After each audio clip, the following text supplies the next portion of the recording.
The darkness holds a particular quality here in the deep desert, far from any city, any road, any trace of the world most humans inhabit.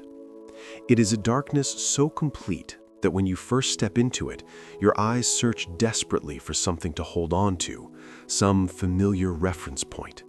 But there is nothing, only the sand beneath your feet, still radiating the day's heat, and above, the stars. More stars than you have ever seen, more than you believed could exist, spread across the sky in a river of light so dense it seems almost solid, almost something you could reach up and touch. This is the Sahara. Not the Sahara of adventure films or romantic novels, but the real Sahara. The immense ocean of sand and rock and silence that stretches across the top of Africa like a scar, like a memory, like a secret the Earth has been keeping for thousands of years. It is the world's largest hot desert, covering more than 3.5 million square miles, an area roughly the size of the United States. From the Atlantic Ocean in the west to the Red Sea in the east, from the Mediterranean coast in the north to the Sahel grasslands in the south, it dominates the continent, shapes its climate, influences its history, and holds within its sands stories that stretch back not just centuries or millennia, but millions of years. To stand here in the darkness, in the silence, is to feel the weight of all that time pressing down on you. The sand beneath your feet is not just sand, it is the ground bones of mountains, the pulverized remains of rocks that were ancient when the first humans walked upright. Each grain has traveled, some for thousands of miles, carried by wind and water, deposited and eroded and transported again in an endless cycle that has been repeating since long before our species existed and will continue long after we are gone.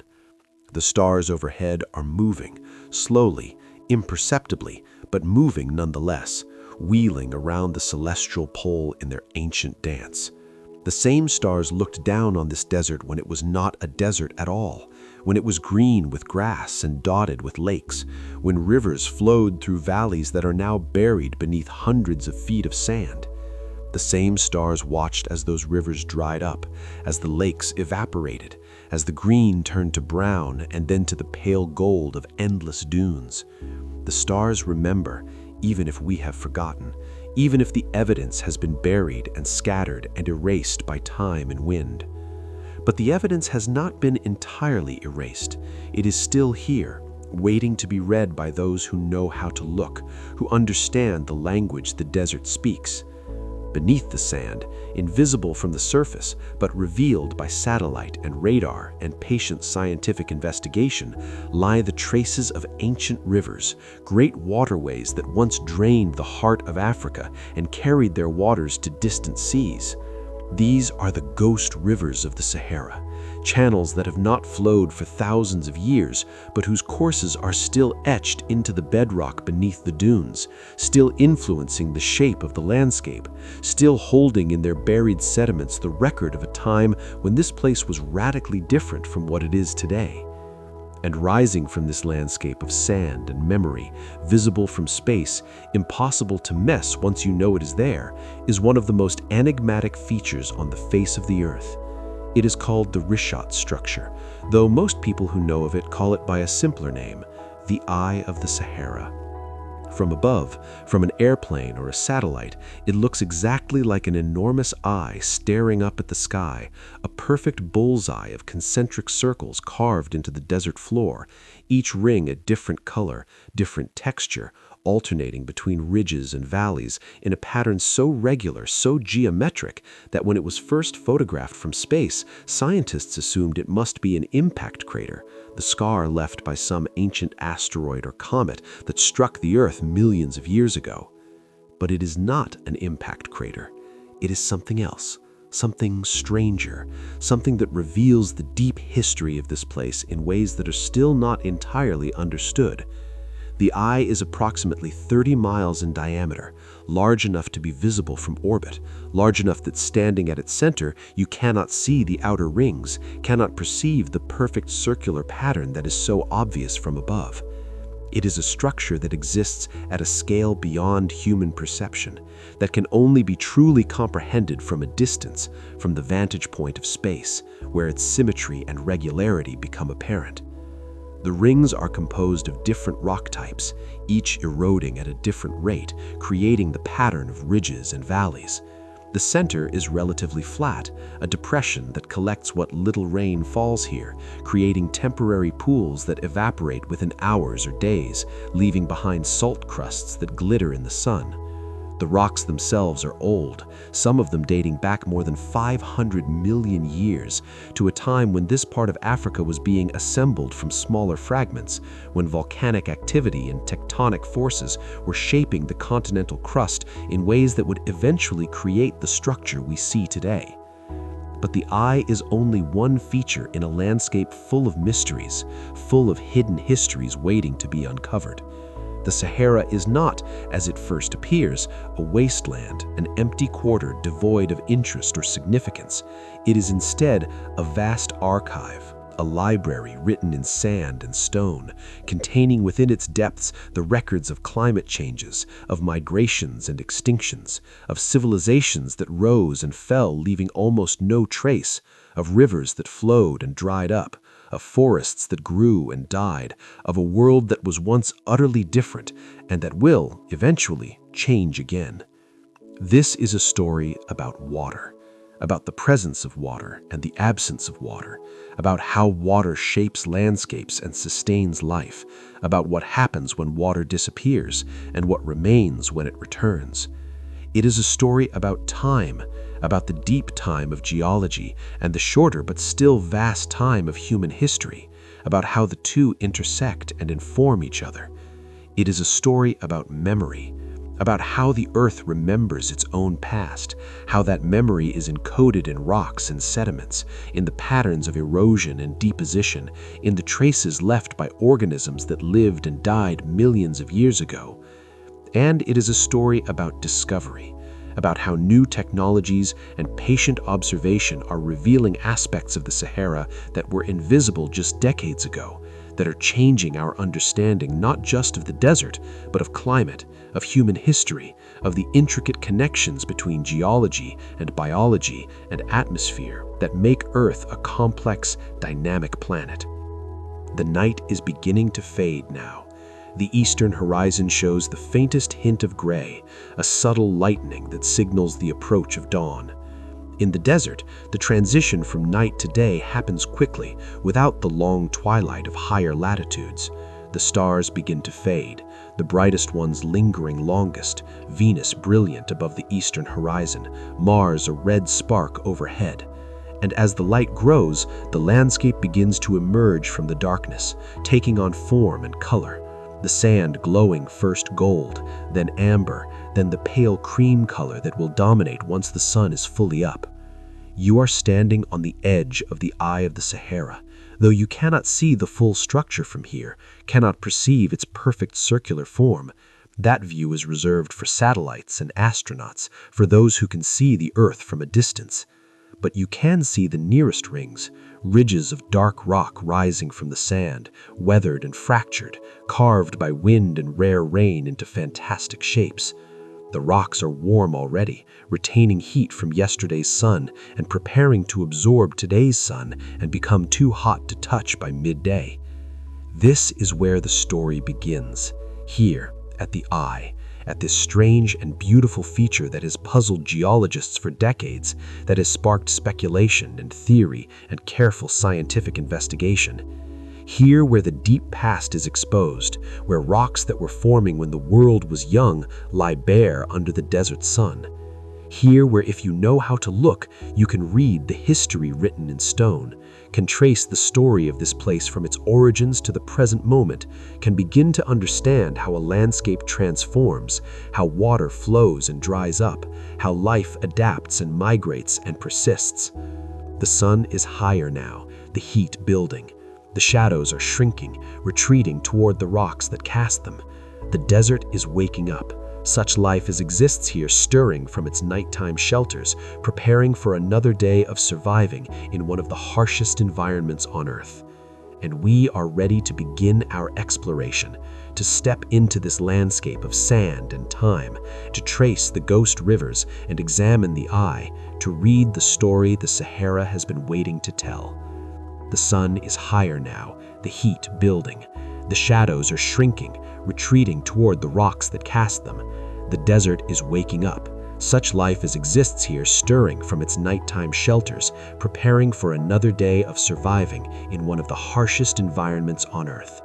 And we are ready to begin our exploration, to step into this landscape of sand and time, to trace the ghost rivers and examine the eye, to read the story the Sahara has been waiting to tell. The first time anyone saw the eye of the Sahara from above, from a vantage point high enough to perceive its circular form, they must have been stunned. Imagine it. You are looking down at the vast expanse of the Western Sahara, at the endless golden dunes and the dark rocky outcrops that break through them like islands in a sand sea, and suddenly, there it is. A perfect bullseye, a series of concentric circles so regular and geometric that they seem impossible, seem artificial, as if some ancient civilization had carved this immense pattern into the bedrock for reasons we can only guess at. But the Eye of the Sahara, properly called the Richat Structure after the region in Mauritania where it is located, is not artificial.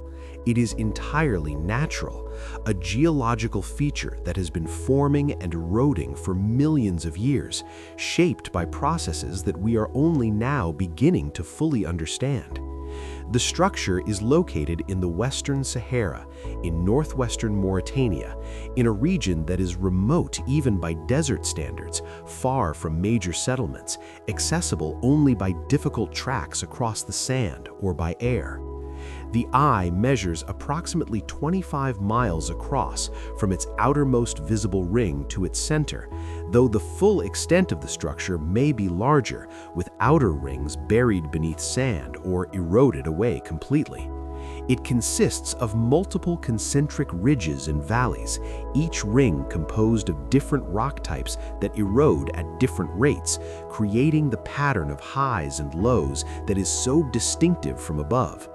The rocks themselves range in age from about 480 million years old in the outer rings to much younger volcanic rocks near the center, a span of geological time that encompasses the entire Paleozoic era and extends into the Mesozoic. From space, the eye appears almost perfectly circular, though careful measurement reveals slight irregularities, elongations in certain directions that hint at the complex geological processes that created it. The colors vary with the composition of the rocks and the angle of the sun. In some light, the rings appear as alternating bands of dark and light, almost like a target painted on the desert floor.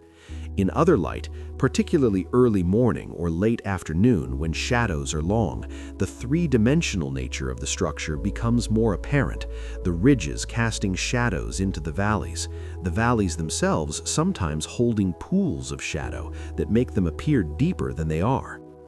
The center of the eye is a relatively flat area, slightly depressed below the surrounding terrain that fills with water during the rare rains that fall here. These temporary lakes, or playas, evaporate quickly in the intense desert sun, leaving behind deposits of salt and other minerals that form white crusts across the floor of the central depression.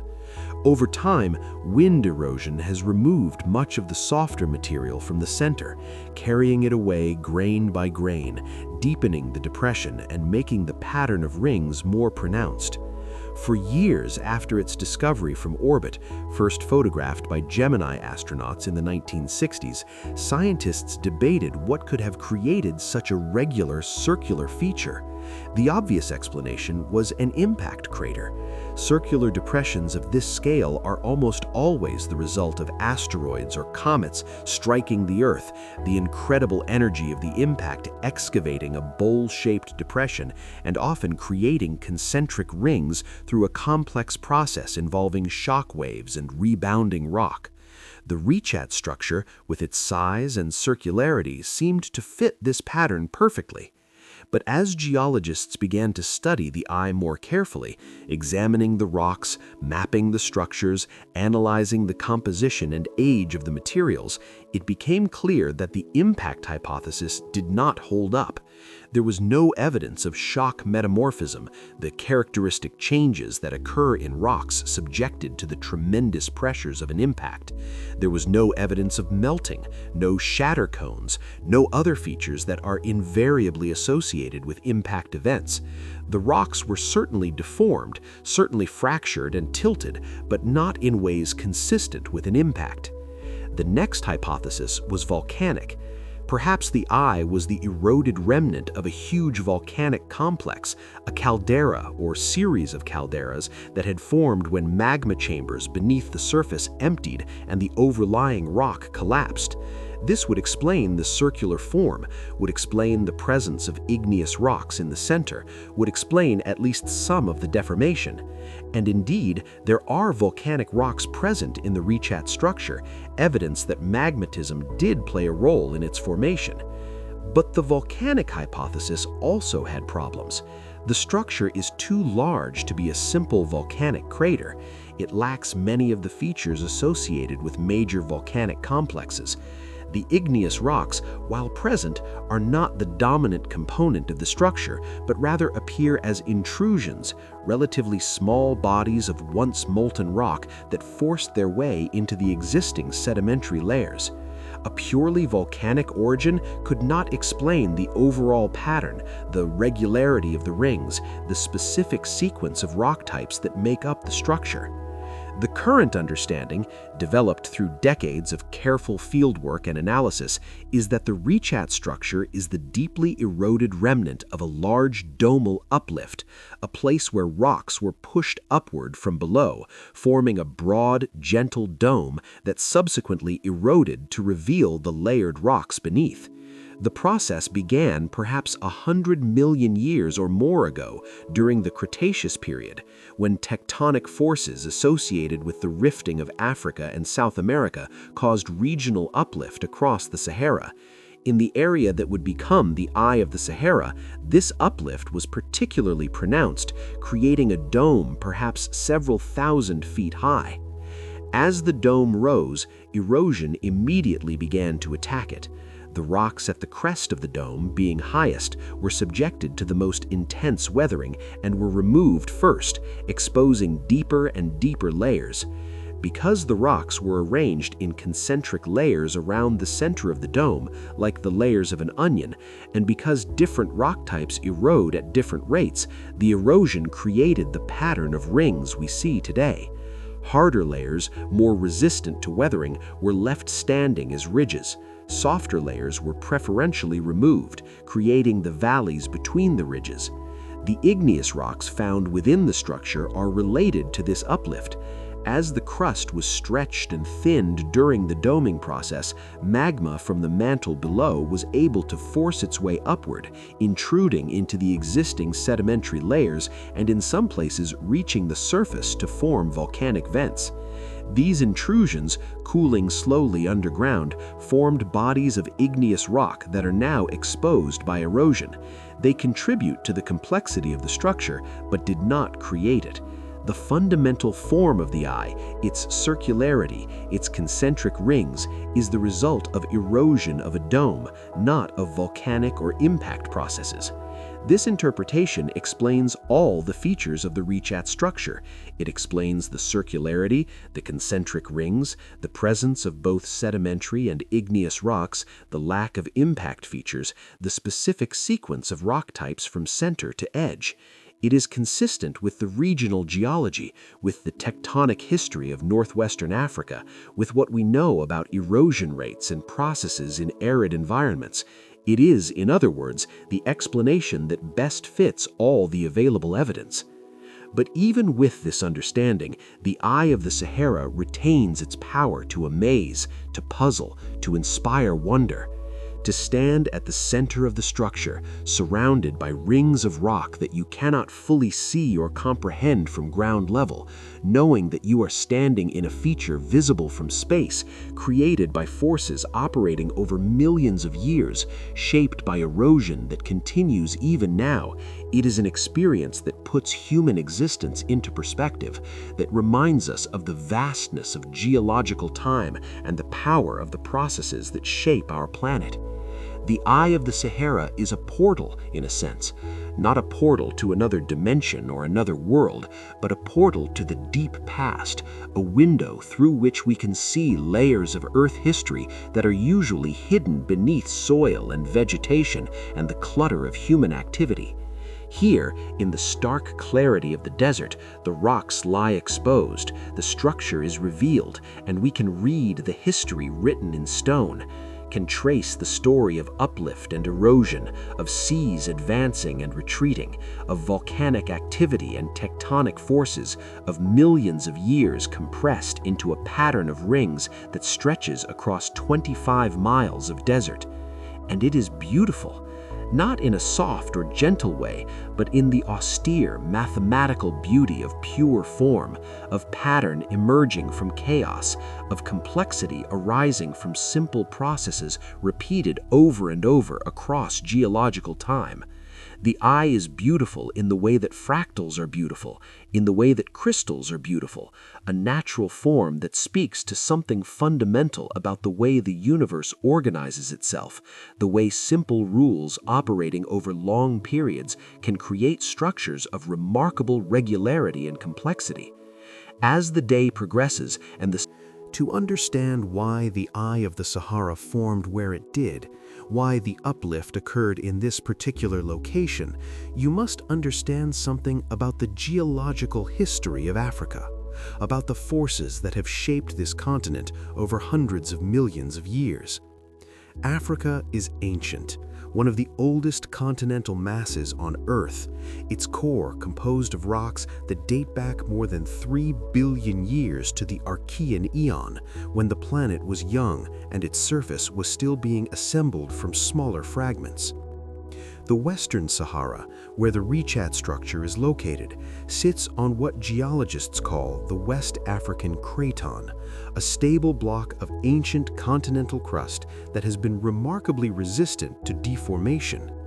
Cratons are the hearts of continents, the stable cores around which younger rocks accumulate, the foundations that persist through countless cycles of mountain building and erosion, of sea level rise and fall, of continental collision and rifting. The West African Craton has been stable for more than 2 billion years, an anchor in a world where everything else seems to be in constant motion. But even cratons are not entirely immune to geological forces. They can be uplifted, tilted, fractured. They can experience volcanic activity when hot mantle material rises beneath them, unable to break through the thick continental crust, but able to create domes and swells on the surface. And they can be affected by events occurring at their margins, by the opening and closing of ocean basins, by the collision of continents, by the far-reaching effects of plate tectonics. The Richat Structure formed during one such event, during the breakup of the supercontinent Gondwana, when Africa and South America began to separate, creating the Atlantic Ocean. This rifting process, which began about 180 million years ago and continued for tens of millions of years, was accompanied by widespread volcanic activity and regional uplift. Vast quantities of magma were generated as the continents pulled apart, as the underlying mantle partially melted due to decompression. Much of this magma erupted at the surface, creating huge flood basalt provinces that covered millions of square miles with layer upon layer of lava. But not all the magma reached the surface. Some of it was trapped beneath the continental crust, accumulating in chambers, pushing upward against the overlying rocks, creating bulges and domes. The Richat structure appears to be one such feature, a place where magma pushing from below created a broad uplift, a dome several thousand feet high and many miles across. The magma itself mostly did not reach the surface, though some did, creating the volcanic rocks we see today in the center of the structure. But the uplift it caused was substantial, and once that uplift existed, erosion began its patient work. The timing of this uplift is difficult to determine precisely. The volcanic rocks in the Richat structure have been dated to about 100 million years ago, the Cretaceous period, which gives us a minimum age for at least some of the igneous activity. But the uplift itself may have begun earlier, perhaps during the initial stages of the Atlantic rifting, and may have continued episodically for millions of years. Geological processes rarely happen all at once. They unfold over time, with periods of activity alternating with periods of quiescence, with the final result being the cumulative effect of many individual events.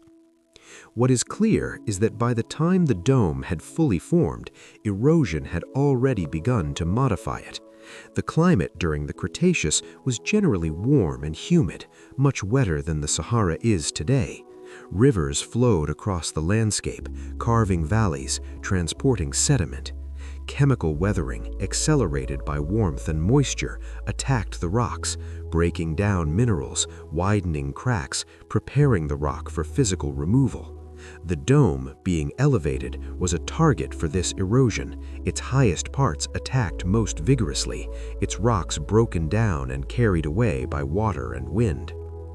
The process continued through the Cenozoic era, through the millions of years that followed the extinction of the dinosaurs, through the age of mammals, through the time when Africa was slowly drifting northward, colliding with Europe, creating the Mediterranean Sea and the Alpine mountain chains. Through all this time, the dome was eroding, being worn down layer by layer, the concentric structure emerging as the different rock types eroded at different rates. The hardest rocks, the quartzites and some of the sandstones, eroded slowly, forming ridges that stood above the surrounding landscape. The softer rocks, the shales and some of the limestones eroded more quickly, creating valleys between the ridges. The igneous rocks, depending on their exact composition and the degree to which they had been fractured and altered, eroded at intermediate rates. The result is the pattern we see today, a deeply eroded dome, its layered rocks exposed, its concentric form revealed. The eye is not a static feature. It continues to erode, continues to change, continues its slow transformation from a prominent landform to, eventually, a level plain. But for now, the eye remains one of the most distinctive geological features on Earth. The volcanic rocks within the structure deserve special attention, for they tell their own story about the forces that shaped this place. These igneous rocks, formed from molten material that rose from the mantle, appear as ring dikes and other intrusive forms, cutting through the older sedimentary layers. They are evidence of the magmatic activity that accompanied the uplift, the heat and pressure from below that pushed the rocks upward and, in some places, allowed magma to reach or nearly reach the surface. The composition of these volcanic rocks varies. Some are basaltic, rich in iron and magnesium, dark in color, formed from magma that came directly from the partially molten mantle. Others are more evolved, rhyolitic or dacic, lighter in color, formed from magma that spent time in crustal chambers where it underwent chemical changes, where lighter minerals crystallized and separated from heavier ones, where the composition became more silica-rich. This variation in composition tells us that the magmatic system beneath the Richat structure was complex, involving multiple episodes of magma generation, storage, and intrusion. Geochemical analysis of these rocks has provided insights into the conditions under which they formed. The basaltic rocks have isotopic signatures consistent with a mantle source, confirming that they originated deep in the Earth. The more evolved rocks show evidence of interaction with continental crust, of contamination by crustal materials as the magma rose and stalled in chambers before continuing upward. The ages of the rocks, determined by radiometric dating, cluster around 100 million years, though there is some spread, suggesting that magmatism was not a single event but occurred episodically over several million years. The structure of the intrusions is also informative. Some of the igneous bodies are concordant, meaning they were injected between existing layers of sedimentary rock, following bedding planes, spreading laterally to form sill-like bodies. Others are discordant, cutting across the layering, forming dikes that rise vertically or at steep angles through the sedimentary rocks. The pattern of these intrusions reveals something about the stress field that existed when the magma was rising, about the orientation of fractures and zones of weakness in the crust, about how the dome was deforming as it was being pushed upward. In some places, the volcanic rocks have been altered by hydrothermal activity, by hot water circulating through them long after they solidified. This water, heated by residual magmatic heat or by geothermal gradients in the crust, dissolved some minerals and deposited others, creating veins of quartz and calcite, altering the original rock fabric, sometimes concentrating economically valuable minerals like copper or gold. Such hydrothermal systems are common in volcanic terrains, and their presence in the Richat structure is not surprising. What is interesting is that despite the presence of these systems, no major mineral deposits have been found in the eye. The hydrothermal activity was relatively minor, insufficient to create the large ore bodies that sometimes form in similar settings. This lack of major mineralization is actually fortunate from a preservation standpoint. If valuable mineral deposits had been discovered in the Richat structure, mining activity would have disturbed or destroyed much of the feature. As it is, the eye remains largely intact, accessible to scientists, available for study, protected by its remoteness and by the absence of any economic incentive to exploit it. It is a natural laboratory, a place where geological processes can be studied in 3 dimensions, where the relationships between different rock types and structures can be observed directly, where theories about dome formation and erosion can be tested against real-world evidence. The sedimentary rocks that make up most of the Richat structure also have stories to tell. These rocks, formed from sediments deposited in ancient seas and along ancient shorelines, contain the record of environmental conditions that prevailed hundreds of millions of years ago.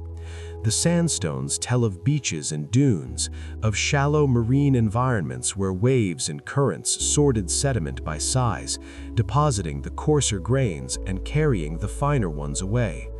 The shales tell of deeper waters, quieter conditions, places where fine clay particles could settle out and accumulate layer by layer. The limestones, formed from the calcium carbonate shells of marine organisms, tell of warm, shallow seas, of conditions favorable for life, of reefs and lagoons teeming with creatures whose descendants, if they have descendants at all, would be unrecognizable to them. Some of these limestones contain fossils, brachiopod shells, fragments of trilobites, the traces of burrows and tracks. These fossils are windows into the past, evidence of ecosystems that existed and then disappeared, leaving only their mineralized remains as proof they ever lived. By studying the sequence of sedimentary rocks in the Richat structure, geologists can reconstruct the geological history of this region over hundreds of millions of years. They can determine when seas advanced across this area and when they retreated. They can identify periods of erosion, unconformities where rock layers are missing, representing times when no sediment was being deposited or when previously deposited sediments were being removed. They can trace the changing climate from the warm greenhouse conditions of the Ordovician to the icehouse conditions of the Carboniferous and Permian and back to the warmth of the Cretaceous. This history is not unique to the Richat structure. Similar sequences of rocks exist throughout northwestern Africa, recording the same events, the same transgressions and regressions of the sea, the same climatic shifts. But at Richat, the rocks are beautifully exposed, arranged in concentric rings that make the sequence easy to study, easy to map, easy to understand. The structure serves as a reference section for the regional geology, a place where students and researchers can see in 3 dimensions the relationships that are often obscured elsewhere by vegetation or sand cover. It is worth taking a moment to consider what it means for these rocks to be exposed here in the middle of the Sahara, in one of the most arid regions on Earth. In wetter climates, the rocks would be covered by soil, by vegetation, by the organic material that accumulates wherever life is abundant. The geological structure would be hidden, known only from scattered outcrops and from drill cores extracted from beneath the surface. But here, in the extreme aridity of the desert, the rocks lie bare, their surfaces swept clean by wind, their structures revealed in stark clarity. This is why deserts are so valuable to geologists. They are natural exposures, places where the bones of the earth are visible, where the processes that shape our planet can be observed directly. Much of what we know about sedimentary rocks, about how they form and how they are deformed, about how to interpret ancient environments from the characteristics of the rocks, has been learned in desert regions like the Sahara. The aridity that makes these places inhospitable to life is also ideal for geological study. As you stand in the eye of the Sahara, surrounded by these exposed rocks, you are standing in a place that has witnessed profound changes.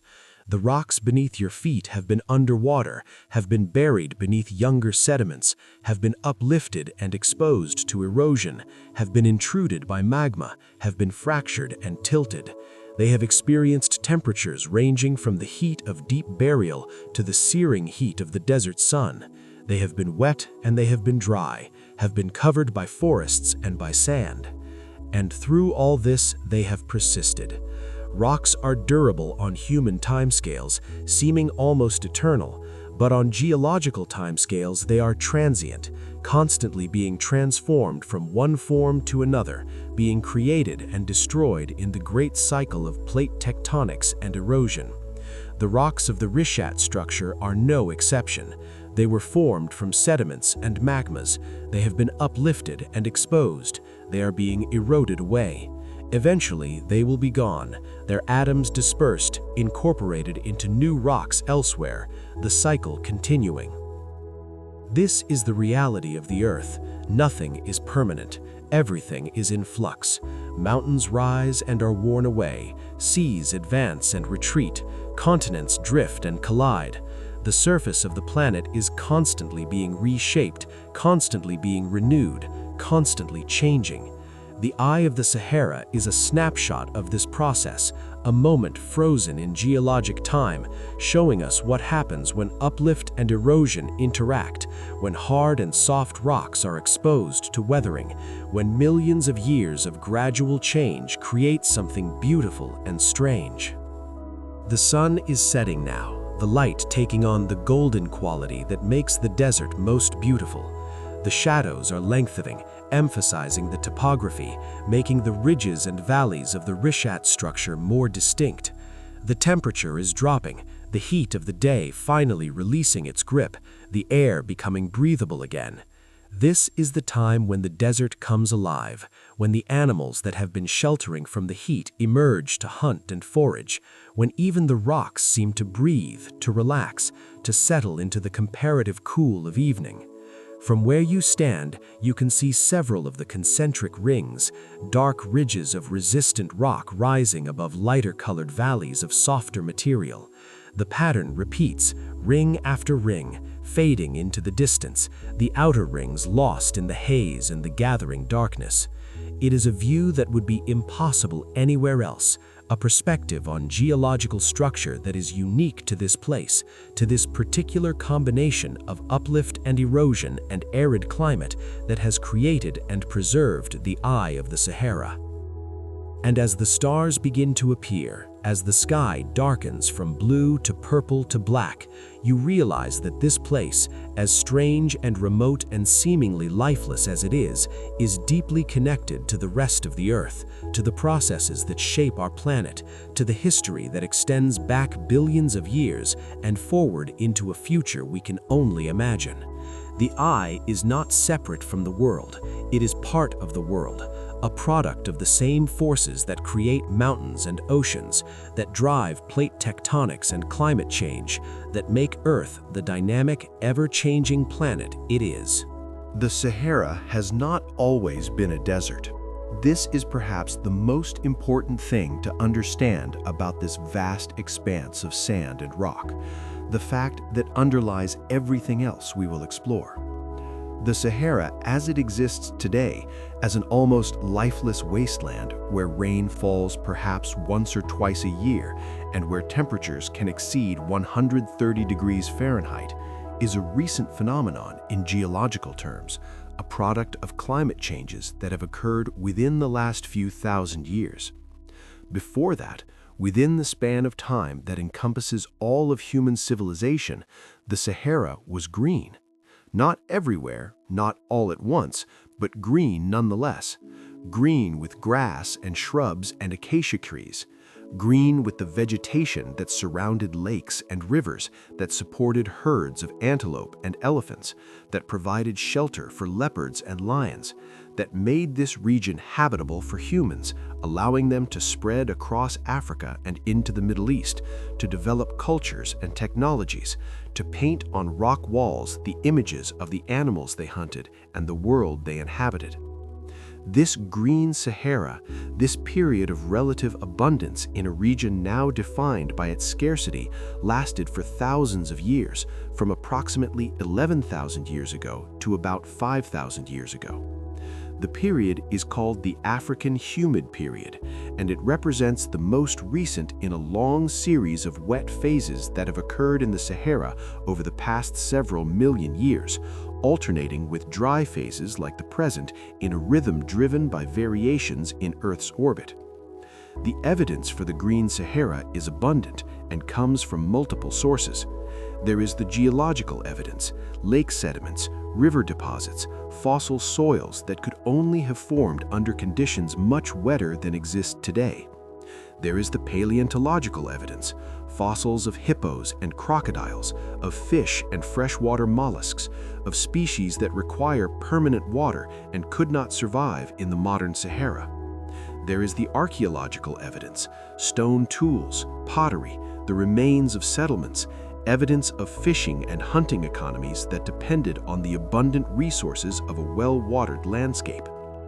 And there is the rock art, the most direct and most moving evidence of all.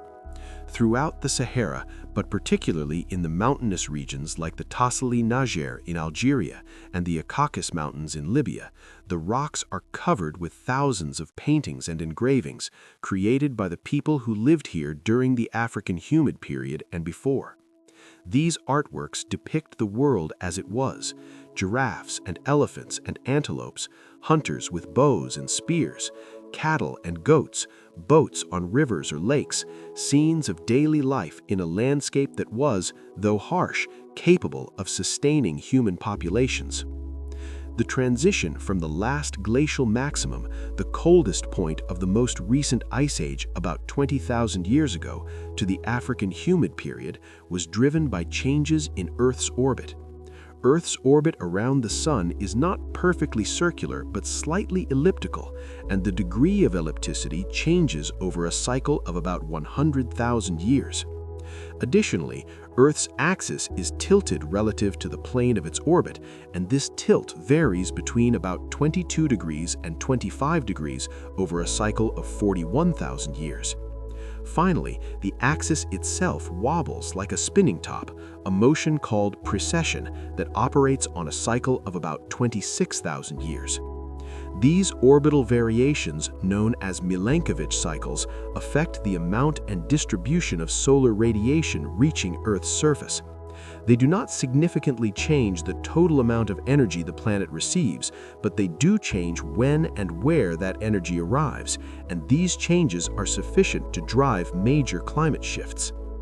During certain phases of these cycles, northern Africa receives more summer insolation, more intense solar heating during the summer months. This intensifies the African monsoon, the seasonal wind pattern that brings moisture-laden air from the Atlantic Ocean inland across the Sahel and into the southern Sahara. About 11,000 years ago, the orbital configuration was particularly favorable for a strong African monsoon. The northern hemisphere summer occurred when Earth was closest to the sun, maximizing the solar heating of northern Africa.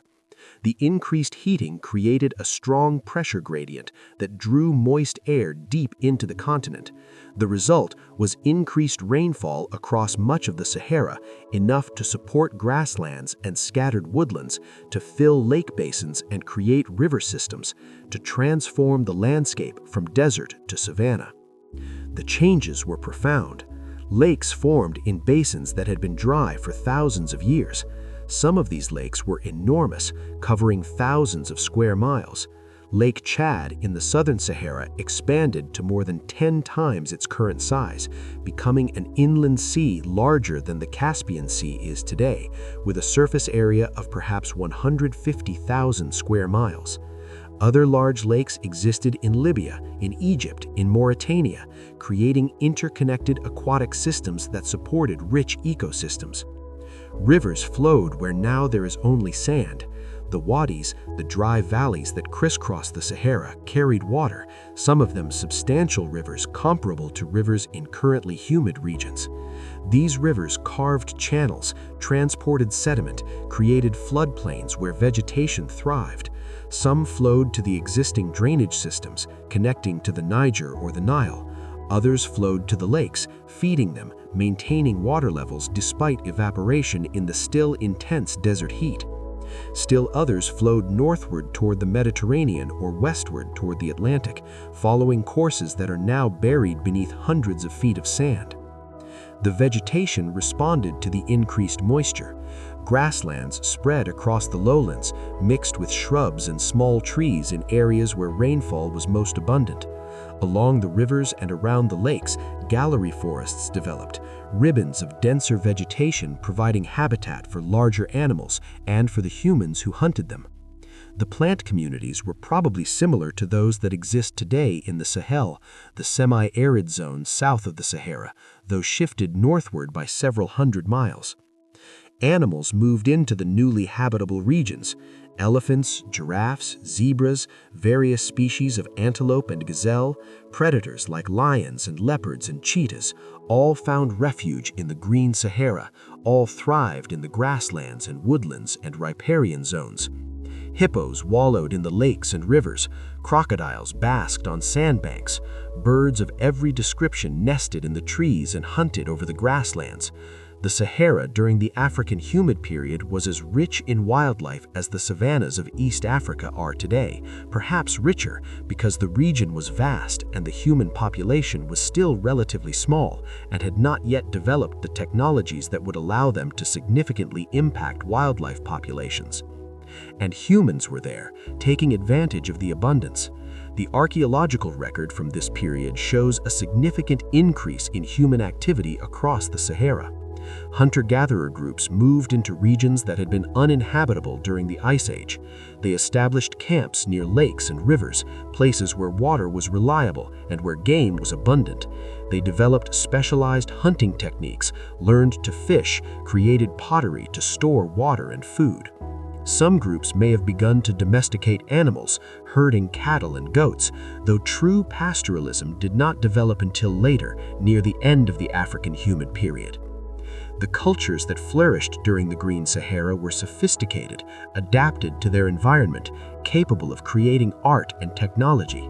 The pottery they produced is among the earliest in Africa, appearing about 10,000 years ago, perhaps earlier. This pottery was decorated with geometric patterns, with impressions made by cords or reeds, with incised designs that varied from region to region, suggesting different cultural groups with distinct traditions. The stone tools show a progression from simple flaked tools to more specialized implements: harpoon points for fishing, microliths for arrows, grinding stones for processing plant materials. And there is the rock art, the most direct and most moving evidence of all. Throughout the Sahara, but particularly in the mountainous regions like the Tassili Niger in Algeria and the Caucasus Mountains in Libya, the rocks are covered with thousands of paintings and engravings created by the people who lived here during the African humid period and before. These artworks depict the world as it was: giraffes and elephants and antelopes, hunters with bows and spears, cattle and goats, boats on rivers or lakes, scenes of daily life in a landscape that was, though harsh, capable of sustaining human populations. The transition from the last glacial maximum, the coldest point of the most recent ice age about 20,000 years ago, to the African humid period was driven by changes in Earth's orbit. Earth's orbit around the Sun is not perfectly circular but slightly elliptical, and the degree of ellipticity changes over a cycle of about 100,000 years. Additionally, Earth's axis is tilted relative to the plane of its orbit, and this tilt varies between about 22 degrees and 25 degrees over a cycle of 41,000 years. Finally, the axis itself wobbles like a spinning top, a motion called precession that operates on a cycle of about 26,000 years. These orbital variations, known as The story told by these sediment cores matches the story told by the rock art. During the early and middle African humid period, from about 11,000 to 7,000 years ago, the lakes were full, the vegetation was relatively lush, the pollen shows grasses and trees that require significant moisture. Then, around 7,000 years ago, signs of stress begin to appear.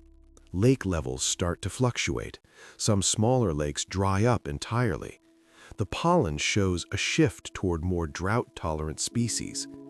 By 5,000 years ago, most of the large lakes have disappeared or shrunk dramatically. The vegetation has shifted to desert scrub or disappeared entirely. The Sahara is becoming recognizable as the desert we know today. This transition was not smooth or gradual. It was punctuated by shorter wet and dry phases, by droughts that lasted decades or centuries, followed by brief returns to wetter conditions. This variability would have made life increasingly difficult for the people and animals trying to persist in the Sahara. A generation might know relatively good conditions, enough rain to support herds, enough water in the lakes and rivers to sustain settlements. But the next generation might face severe drought, the water sources drying up, the vegetation withering, forcing them to move or perish. This climate instability may have been a major driver of human migration out of the Sahara. As conditions deteriorated, populations would have been pushed toward the remaining reliable water sources, toward the Nile Valley in the east, toward the Niger Basin in the south, toward the coastal regions in the north and west. This migration, this concentration of populations in smaller areas with reliable water, may have been crucial in the development of the great civilizations that arose in North Africa around 5,000 years ago.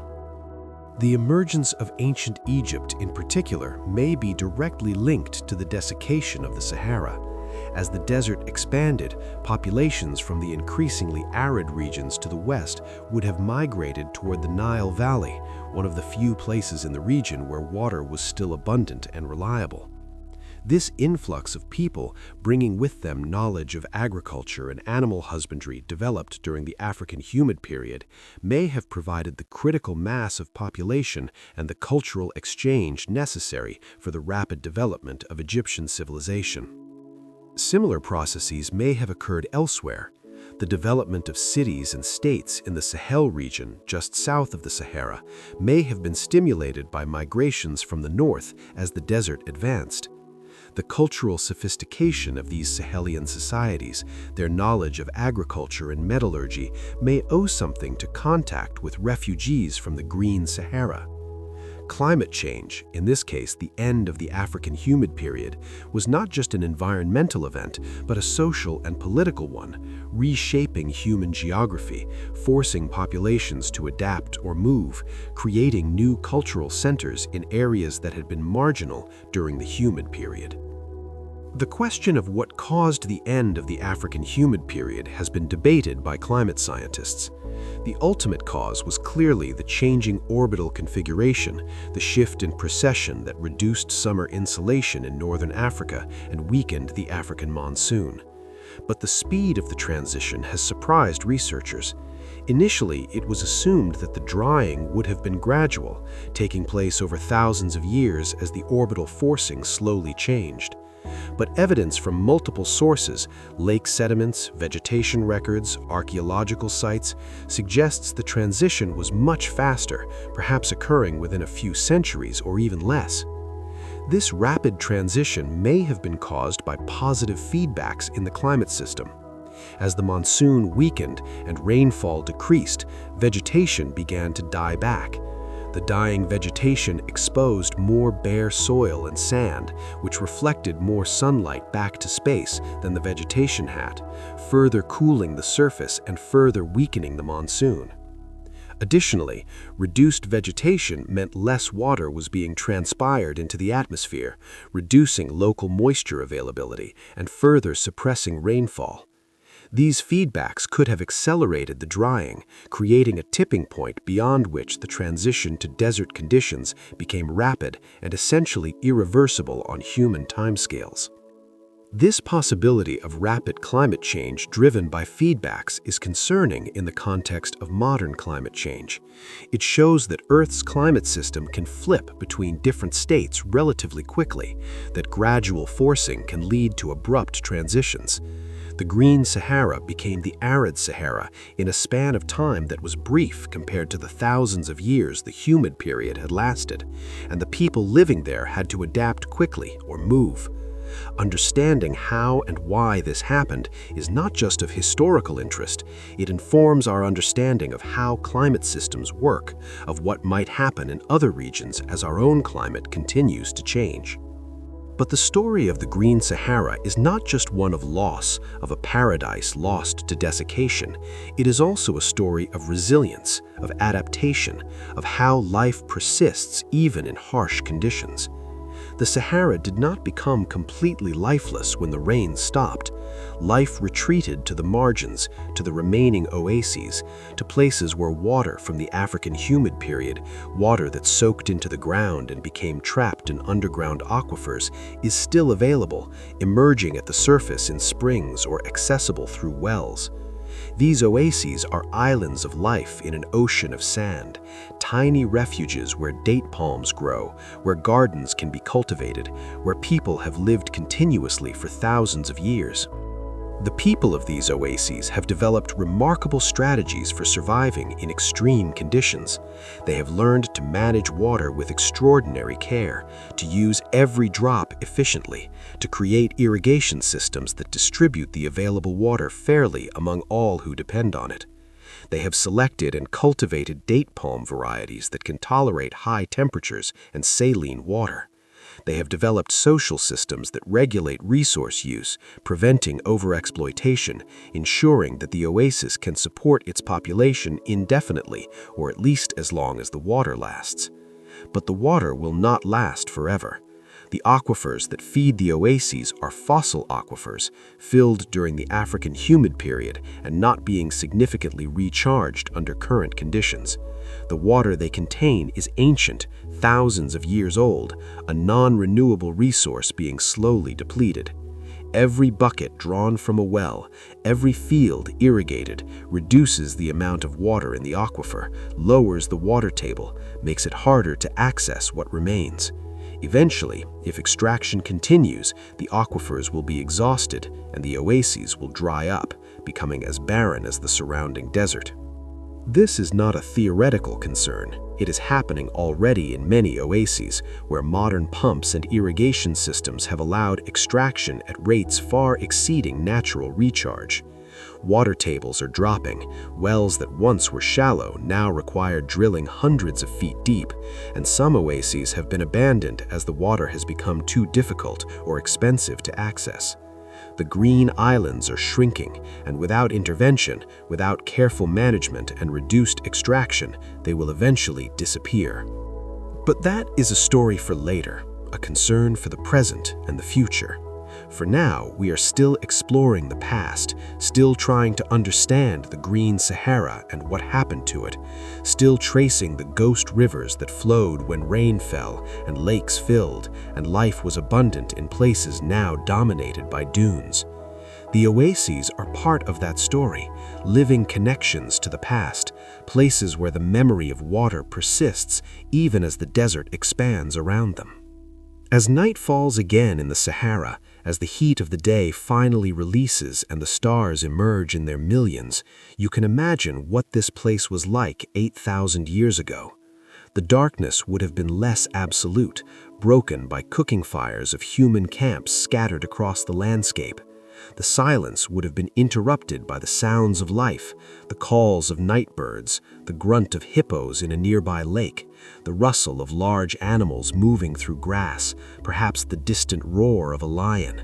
The air would have been different, moister, carrying the smell of vegetation and water rather than the dry, dusty scent that characterizes the modern desert.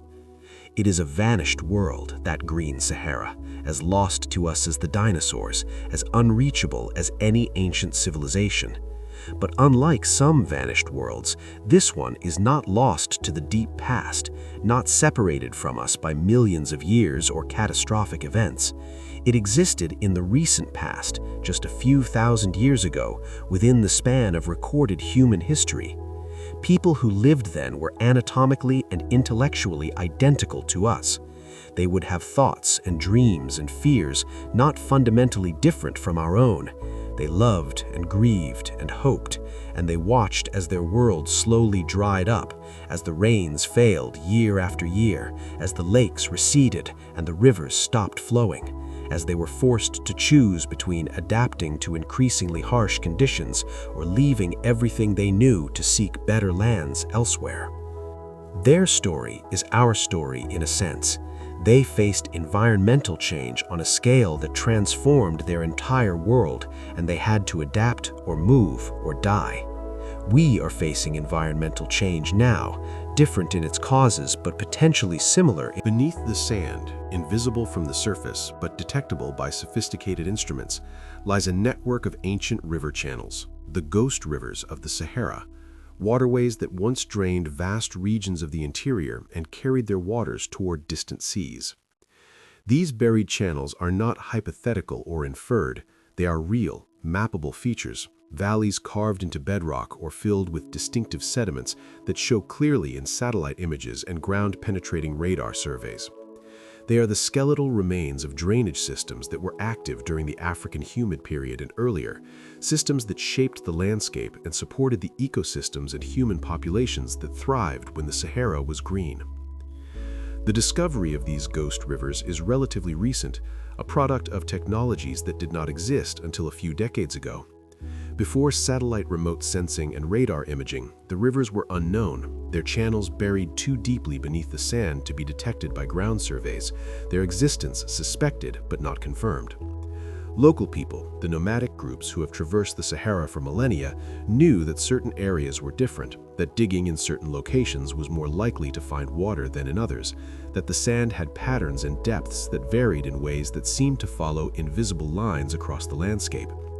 But they could not see the overall pattern, could not know that those anomalies were following the courses of ancient rivers. The first hints came from aerial photography and early satellite images. Researchers noticed that in some areas, the sand had subtle variations in color or texture that seemed to follow linear patterns, curves that suggested water flow, networks that resembled drainage systems.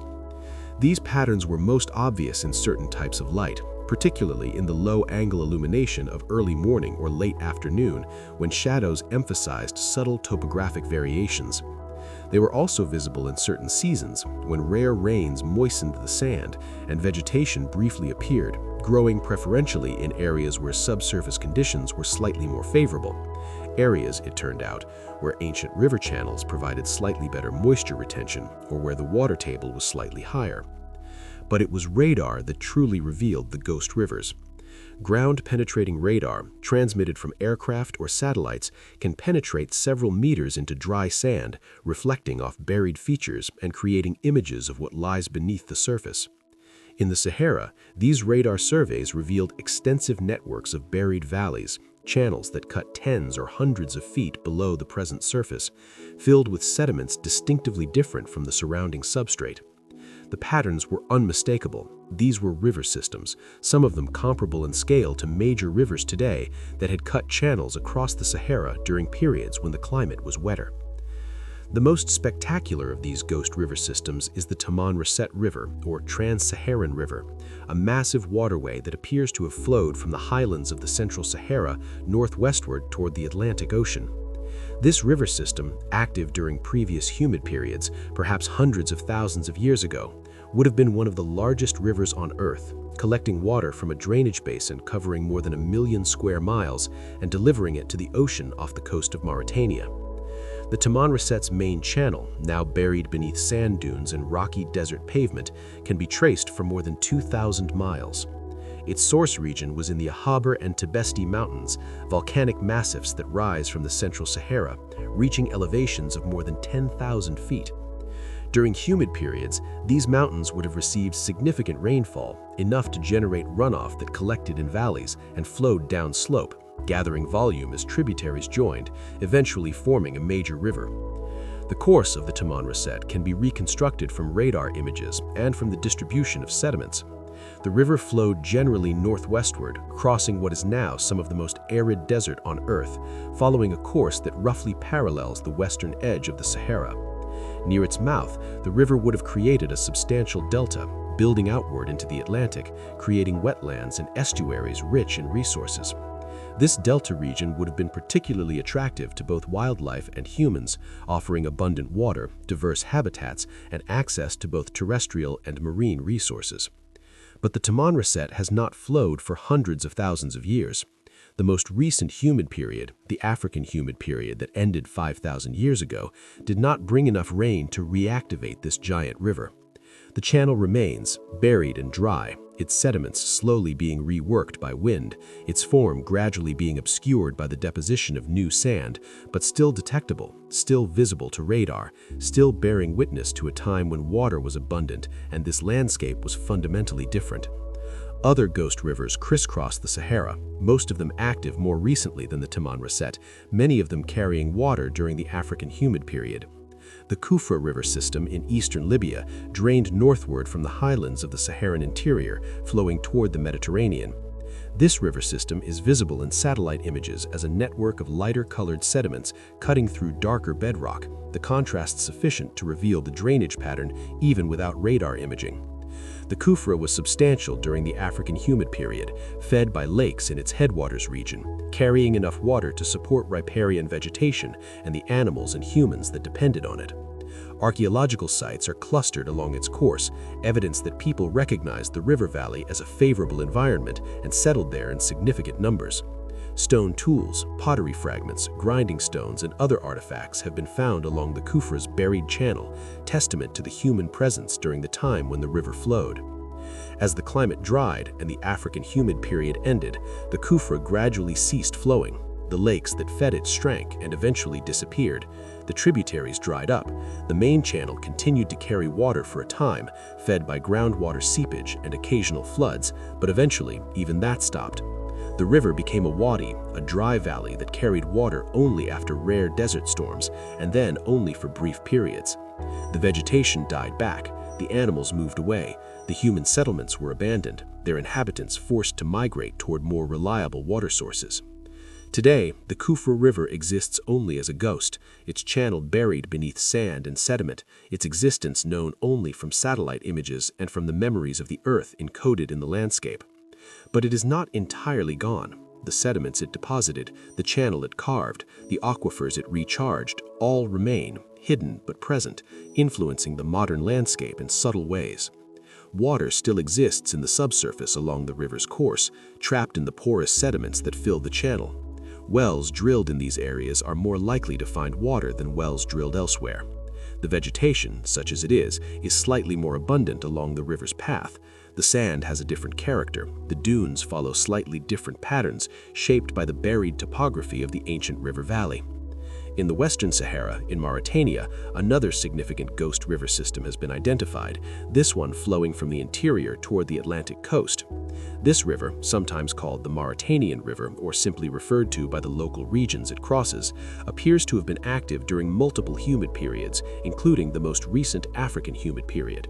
Its channel is visible in radar images as a broad valley cutting through bedrock, filled with layers of sediment that represent different episodes of flow and deposition. Archaeological surveys along this river's course have revealed a concentration of sites, particularly from the later Stone Age, suggesting that human populations were drawn to the river valley and utilized its resources intensively. Fishing implements, harpoons made from bone, hooks, net weights have been found, indicating that the river supported fish populations and that fishing was an important part of the subsistence strategy for people living along its banks. The sediments in the river channel contain pollen and other plant remains that allow reconstruction of the riparian vegetation. During the early African humid period, the river was apparently bordered by gallery forests, narrow bands of trees and shrubs that followed the watercourse through otherwise more open grassland.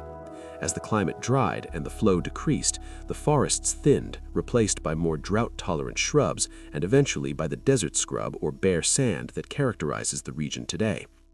These ghost rivers are not just curiosities, not just interesting geological features, they are important for several reasons. Scientifically, they provide evidence of past climates, helping us understand how the Sahara has changed over time, how often humid periods have occurred, how long they lasted, what caused them to begin and end. By studying the sediments in the river channels, by dating organic materials and analyzing pollen and fossils, researchers can reconstruct the environmental conditions that prevailed when the rivers flowed, can track the changes that occurred as the climate shifted from humid to arid. The ghost rivers are also important for understanding the hydrology of the Sahara, both past and present. The channels they carved often influenced groundwater flow, creating preferential pathways for water moving through the subsurface. Even today, hundreds or thousands of years after the rivers stopped flowing on the surface, groundwater tends to accumulate along the courses of ancient channels, where the porous sediments provide better storage capacity and permeability than the surrounding bedrock. This means that the ghost rivers, though dry on the surface, still contain water underground, water that is accessible through wells and that sustains the few oases and settlements that exist in the deep desert. From a human perspective, the ghost rivers are crucial for understanding migration patterns and cultural developments in North Africa. The distribution of archaeological sites is not random, but follows predictable patterns, clustering along the courses of ancient rivers and around the shores of former lakes. This makes sense. People needed water, and they settled where water was available. By mapping the ghost rivers and correlating them with archaeological sites, researchers can reconstruct how human populations moved across the Sahara during different climatic periods, how they adapted to changing conditions, where they concentrated when conditions were favorable, and where they retreated to when the climate deteriorated. The ghost rivers also have practical implications for modern water management. The aquifers associated with ancient river channels are being tapped for water supply in several Saharan countries. Beneath the sand, invisible from the surface but detectable by sophisticated instruments, lies a network of ancient river channels, the ghost rivers of the Sahara, waterways that once drained vast regions of the interior and carried their waters toward distant seas. These buried channels are not hypothetical or inferred, they are real, mappable features, valleys carved into bedrock or filled with distinctive sediments that show clearly in satellite images and ground-penetrating radar surveys. They are the skeletal remains of drainage systems that were active during the African humid period and earlier, systems that shaped the landscape and supported the ecosystems and human populations that thrived when the Sahara was green. The discovery of these ghost rivers is relatively recent, a product of technologies that did not exist until a few decades ago. Before satellite remote sensing and radar imaging, the rivers were unknown, their channels buried too deeply beneath the sand to be detected by ground surveys, their existence suspected but not confirmed. Local people, the nomadic groups who have traversed the Sahara for millennia, knew that certain areas were different, that digging in certain locations was more likely to find water than in others, that the sand had patterns and depths that varied in ways that seemed to follow invisible lines across the landscape. But they could not see the overall pattern, could not know that those anomalies were following the courses of ancient rivers. The first hints came from aerial photography and early satellite images. Researchers noticed that in some areas, the sand had subtle variations in color or texture that seemed to follow linear patterns, curves that suggested water flow, networks that resembled drainage systems. These patterns were most obvious in certain types of light, particularly in the low-angle illumination of early morning or late afternoon, when shadows emphasized subtle topographic variations. They were also visible in certain seasons, when rare rains moistened the sand and vegetation briefly appeared, growing preferentially in areas where subsurface conditions were slightly more favorable. Areas, it turned out, where ancient river channels provided slightly better moisture retention or where the water table was slightly higher. But it was radar that truly revealed the ghost rivers. Ground-penetrating radar, transmitted from aircraft or satellites, can penetrate several meters into dry sand, reflecting off buried features and creating images of what lies beneath the surface. In the Sahara, these radar surveys revealed extensive networks of buried valleys, channels that cut tens or hundreds of feet below the present surface, filled with sediments distinctively different from the surrounding substrate. The patterns were unmistakable. These were river systems, some of them comparable in scale to major rivers today, that had cut channels across the Sahara during periods when the climate was wetter. The most spectacular of these ghost river systems is the Tamanrasset River, or Trans-Saharan River, a massive waterway that appears to have flowed from the highlands of the Central Sahara northwestward toward the Atlantic Ocean.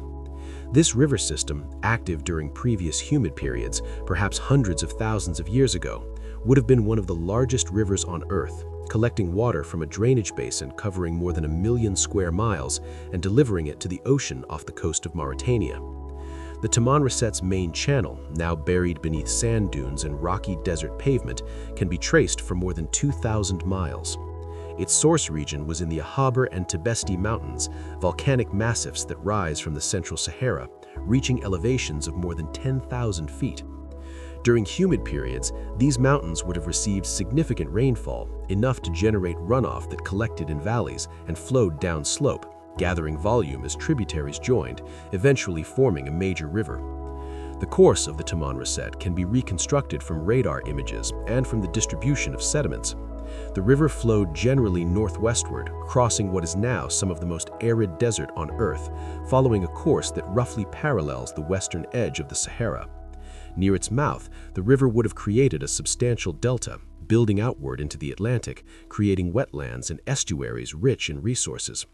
This delta region would have been particularly attractive to both wildlife and humans, offering abundant water, diverse habitats, and access to both terrestrial and marine resources. But the Tamanrasset has not flowed for hundreds of thousands of years. The most recent humid period, the African humid period that ended 5,000 years ago, did not bring enough rain to reactivate this giant river. The channel remains, buried and dry, its sediments slowly being reworked by wind, its form gradually being obscured by the deposition of new sand, but still detectable, still visible to radar, still bearing witness to a time when water was abundant and this landscape was fundamentally different. Other ghost rivers crisscross the Sahara, most of them active more recently than the Tamanrasset, many of them carrying water during the African humid period. The Kufra River system in eastern Libya drained northward from the highlands of the Saharan interior, flowing toward the Mediterranean. This river system is visible in satellite images as a network of lighter-colored sediments cutting through darker bedrock, the contrast sufficient to reveal the drainage pattern even without radar imaging. The Kufra was substantial during the African humid period, fed by lakes in its headwaters region, carrying enough water to support riparian vegetation and the animals and humans that depended on it. Archaeological sites are clustered along its course, evidence that people recognized the river valley as a favorable environment and settled there in significant numbers. Stone tools, pottery fragments, grinding stones, and other artifacts have been found along the Kufra's buried channel, testament to the human presence during the time when the river flowed. As the climate dried and the African humid period ended, the Kufra gradually ceased flowing. The lakes that fed it shrank and eventually disappeared. The tributaries dried up. The main channel continued to carry water for a time, fed by groundwater seepage and occasional floods, but eventually even that stopped. The river became a wadi, a dry valley that carried water only after rare desert storms, and then only for brief periods. The vegetation died back, the animals moved away, the human settlements were abandoned, their inhabitants forced to migrate toward more reliable water sources. Today, the Kufra River exists only as a ghost, its channel buried beneath sand and sediment, its existence known only from satellite images and from the memories of the Earth encoded in the landscape. But it is not entirely gone. The sediments it deposited, the channel it carved, the aquifers it recharged, all remain, hidden but present, influencing the modern landscape in subtle ways. Water still exists in the subsurface along the river's course, trapped in the porous sediments that fill the channel. Wells drilled in these areas are more likely to find water than wells drilled elsewhere. The vegetation, such as it is slightly more abundant along the river's path. The sand has a different character. The dunes follow slightly different patterns, shaped by the buried topography of the ancient river valley. In the Western Sahara, in Mauritania, another significant ghost river system has been identified, this one flowing from the interior toward the Atlantic coast. This river, sometimes called the Mauritanian River or simply referred to by the local regions it crosses, appears to have been active during multiple humid periods, including the most recent African humid period. Its channel is visible in radar images as a broad valley cutting through bedrock, filled with layers of sediment that represent different episodes of flow and deposition. Archaeological surveys along this river's course have revealed a concentration of sites, particularly from the later Stone Age, suggesting that human populations were drawn to the river valley and utilized its resources intensively. Fishing implements, harpoons made from bone, hooks, net weights have been found, indicating that the river supported fish populations and that fishing was an important part of the subsistence strategy for people living along its banks. The sediments in the river channel contain pollen and other plant remains that allow reconstruction of the riparian vegetation. During the early African humid period, the river was apparently bordered by gallery forests, narrow bands of trees and shrubs that followed the watercourse through otherwise more open grassland. As the climate dried and the flow decreased, the forests thinned, replaced by more drought-tolerant shrubs and eventually by the desert scrub or bare sand that characterizes the region today. These ghost rivers are not just curiosities, not just interesting geological features, they are important for several reasons. Scientifically, they provide evidence of past climates, helping us understand how the Sahara has changed over time, how often humid periods have occurred, how long they lasted, what caused them to begin and end. By studying the sediments in the river channels, by dating organic materials and analyzing pollen and fossils, researchers can reconstruct the environmental conditions that prevailed when the rivers flowed, can track the changes that occurred as the climate shifted from humid to arid. The ghost rivers are also important for understanding the hydrology of the Sahara, both past and present. The channels they carved often influenced groundwater flow, creating preferential pathways for water moving through the subsurface. Even today, hundreds or thousands of years after the rivers stopped flowing on the surface, groundwater tends to accumulate along the courses of ancient channels, where the porous sediments provide better storage capacity and permeability than the surrounding bedrock. This means that the ghost rivers, though dry on the surface, still contain water underground, water that is accessible through wells and that sustains the few oases and settlements that exist in the deep desert. From a human perspective, the ghost rivers are crucial for understanding migration patterns and cultural developments in North Africa. The distribution of archaeological sites is not random, but follows predictable patterns, clustering along the courses of ancient rivers and around the shores of former lakes. This makes sense. People needed water, and they settled where water was available. By mapping the ghost rivers and correlating them with archaeological sites, researchers can reconstruct how human populations moved across the Sahara during different climatic periods, how they adapted to changing conditions, where they concentrated when conditions were favorable, and where they retreated to when the climate deteriorated. The ghost rivers also have practical implications for modern water management. The aquifers associated with ancient river channels are being tapped for water supply in several Saharan countries. These aquifers contain vast quantities of fossil water, water that infiltrated during humid periods and has been stored underground ever since. The water is ancient. Radiocarbon dating shows that much of it is between 5,000 and 40,000 years old, but it is still usable, still fresh enough for drinking and irrigation. The problem is that this water is not being recharged under current climatic conditions. Every liter extracted is one less liter available for the future. These aquifers are being mined, not sustainably managed, and eventually they will be depleted. The most ambitious attempt to utilize fossil groundwater is Libya's Great Man-Made River Project, which taps aquifers beneath the Sahara and transports the water hundreds of miles to the coast through massive pipelines. The project has made irrigation possible in coastal regions and has improved water security for Libya's population, but it is fundamentally unsustainable. The aquifers being tapped are not being recharged. The water level is dropping. Eventually, perhaps within decades, perhaps within a century, the economically accessible water will be gone and the project will fail. The ghost rivers will have given up their last reserves, and those who depend on that water will face a crisis. This raises ethical questions about the use of fossil water. Is it acceptable to use a resource that will not be replaced for thousands of years? Should present needs take precedence over the needs of future generations?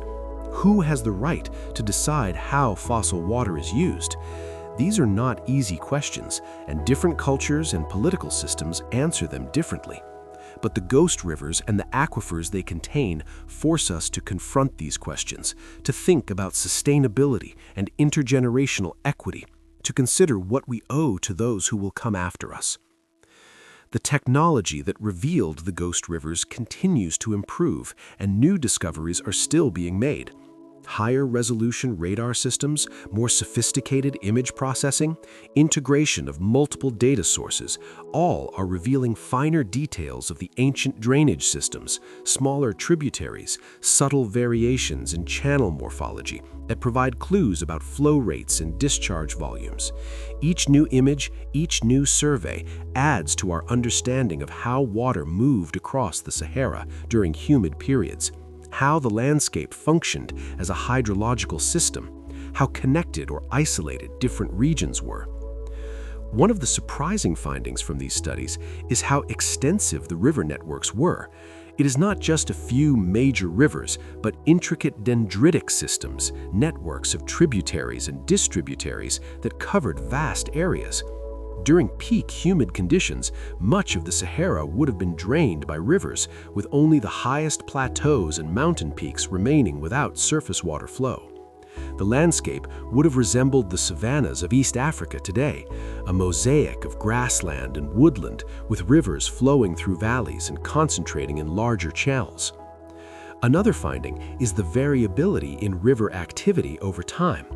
The radar and sediment evidence show that rivers did not flow continuously, but episodically, responding to variations in rainfall that occurred on multiple timescales. There were wetter periods within overall humid phases and drier intervals when some rivers ceased flowing while others continued. This variability would have created a complex and challenging environment for the humans and animals living there, requiring constant adaptation, constant monitoring of water availability, constant readiness to move if conditions deteriorated. The ghost rivers also reveal something about the speed of environmental change. In some channels, there is evidence of rapid incision, deep cutting that occurred over relatively short periods when flow increased dramatically. In others, there are alternating layers of coarse and fine sediment, indicating fluctuations between high-energy flood conditions and low-energy base flow. These features suggest that climate transitions could be abrupt, that shifts from one state to another could occur within human lifetimes or even faster, challenging assumptions about gradual environmental change. Standing in the Sahara today, in the apparently lifeless expanse of sand and rock, it requires imagination to visualize the rivers that once flowed here, the valleys filled with water, the floodplains thick with vegetation.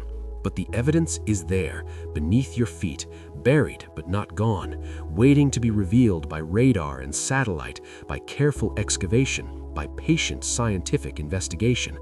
The ghost rivers are real. They shaped this landscape. They sustained life for thousands of years, and they will flow again, eventually, when the orbital cycles bring another humid period and the monsoons strengthen and push deep into the Sahara, when the lakes fill and the grasslands spread.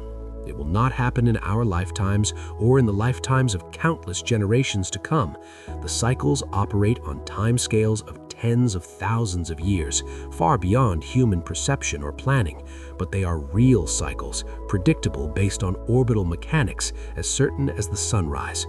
The Sahara will green again, the rivers will flow, and future generations, if any humans are still here to witness it, will see a landscape transformed, a desert reborn as savanna, the ghost rivers running with water once more. In the eastern Sahara, beneath the sands of Libya and Egypt, lies one of the largest groundwater systems on Earth, an aquifer so vast that it contains water equivalent to several decades of the entire Nile River's annual flow. This is the Nubian Sandstone Aquifer System, named for the Nubian Sandstone Formation that forms its primary reservoir rock, a geological formation deposited between about 150 million and 70 million years ago during the Cretaceous period, when this region was covered by rivers, swamps, and occasional shallow seas. The aquifer extends across 2 million square kilometers, underlying parts of Libya, Egypt, Chad, and Sudan. Its waters are fossil water, recharged during humid periods in the past when rainfall was abundant enough to penetrate through the overlying rock layers and percolate down into the porous sandstone. The most recent significant recharge occurred during the African humid period, but much of the water is older, dating back tens of thousands of years to previous humid periods during the Ice Ages, when global climate patterns brought more rain to northern Africa. This water is ancient in a very literal sense. It fell as rain when mammoths still roamed Europe, when the Sahara was green and teeming with life, when humans were just beginning to develop agriculture in the Fertile Crescent. It soaked into the ground, percolated downward through layers of rock, and became trapped in the sandstone aquifer, isolated from the surface by overlying layers of less permeable rock. There it has remained, essentially unchanged for thousands of years, a reservoir of fresh water hidden beneath one of the driest deserts on Earth. The existence of this water has been known to local people for millennia. Deep wells in certain oases in Libya and Egypt tap into the aquifer, providing water that allows settlements to exist in otherwise uninhabitable desert. These traditional wells were hand-dug, reaching down tens or sometimes hundreds of feet to the water table, their construction requiring enormous labor and engineering skill. The water from these wells was precious, managed carefully, distributed according to traditional rules that ensured everyone had access and that the resource was not overexploited. But modern technology has changed everything. With powerful pumps and drilling equipment, it is now possible to extract water from the Nubian aquifer at rates that were unimaginable just a few decades ago. Wells can be drilled to depths of more than 3,000 feet, reaching water even in areas where the aquifer is deeply buried. The water can be pumped to the surface in enormous quantities, used for irrigation, for city water supplies, for industrial purposes. What was once a carefully managed resource, used sparingly because extraction was difficult, has become a resource being exploited intensively. The scale of this exploitation is staggering. Libya's great man-made river, mentioned earlier, extracts more than 6 million cubic meters of water per day from the Nubian aquifer, transporting it through thousands of kilometers of underground pipeline to agricultural regions and cities along the coast. The project has transformed Libyan agriculture, making it possible to grow crops in areas that receive almost no rainfall. It has improved living standards and food security for millions of people, but it is depleting the aquifer at rates far exceeding natural recharge. Studies of the aquifer using isotopic analysis and hydrological modeling show that under current extraction rates, water levels are dropping by several meters per year in some areas. The wells have to be drilled deeper, the energy required for pumping increases, and eventually the economically accessible water will be exhausted. The aquifer will not be dry, there will still be water there, but it will be too deep, too expensive to pump, too difficult to access. The great man-made river will fail, and the agriculture and cities that depend on it will face a water crisis. Egypt also taps the Nubian aquifer, though on a smaller scale than Libya. The New Valley Project, initiated in the 1990s, aimed to create new agricultural settlements in the western desert, extracting water from the aquifer to irrigate crops and support populations. The project has had mixed success, with some settlements thriving while others struggle due to the costs of water extraction and the challenges of farming in the desert. But like the Libyan project, it is based on mining fossil water, on using a resource that is not being renewed. The ethical issues surrounding fossil water use are complex and contentious. From one perspective, the water is there. It is accessible, and using it improves lives and creates economic opportunities. Why not use it? The alternative is to leave it underground, untapped, while people struggle with water scarcity. From another perspective, using fossil water is fundamentally irresponsible because it commits future generations to dealing with the consequences of resource depletion. Once the aquifer is depleted, the regions that have come to depend on it will face collapse unless alternative water sources can be found. There is also the question of equity. The benefits of extracting fossil water accrue to the present generation, to those who make the decisions to exploit the resource and who profit from its use. But the costs will be borne by future generations, who will inherit depleted aquifers and the challenge of maintaining societies in regions that lack adequate water. Is this fair? Is it just? Does the present have the right to use resources that will not be available to the future? These questions become even more pressing when you consider that climate change may make the Sahara even drier in the coming decades or centuries. If rainfall decreases further, if temperatures rise, if the already marginal water sources become even less reliable, the fossil aquifers will become even more critical for human survival in the region. But they will also be even closer to exhaustion, having been depleted by decades of intensive extraction. The combination of increasing demand and decreasing supply is a recipe for crisis. The Nubian aquifer also has a connection to the ghost rivers discussed earlier.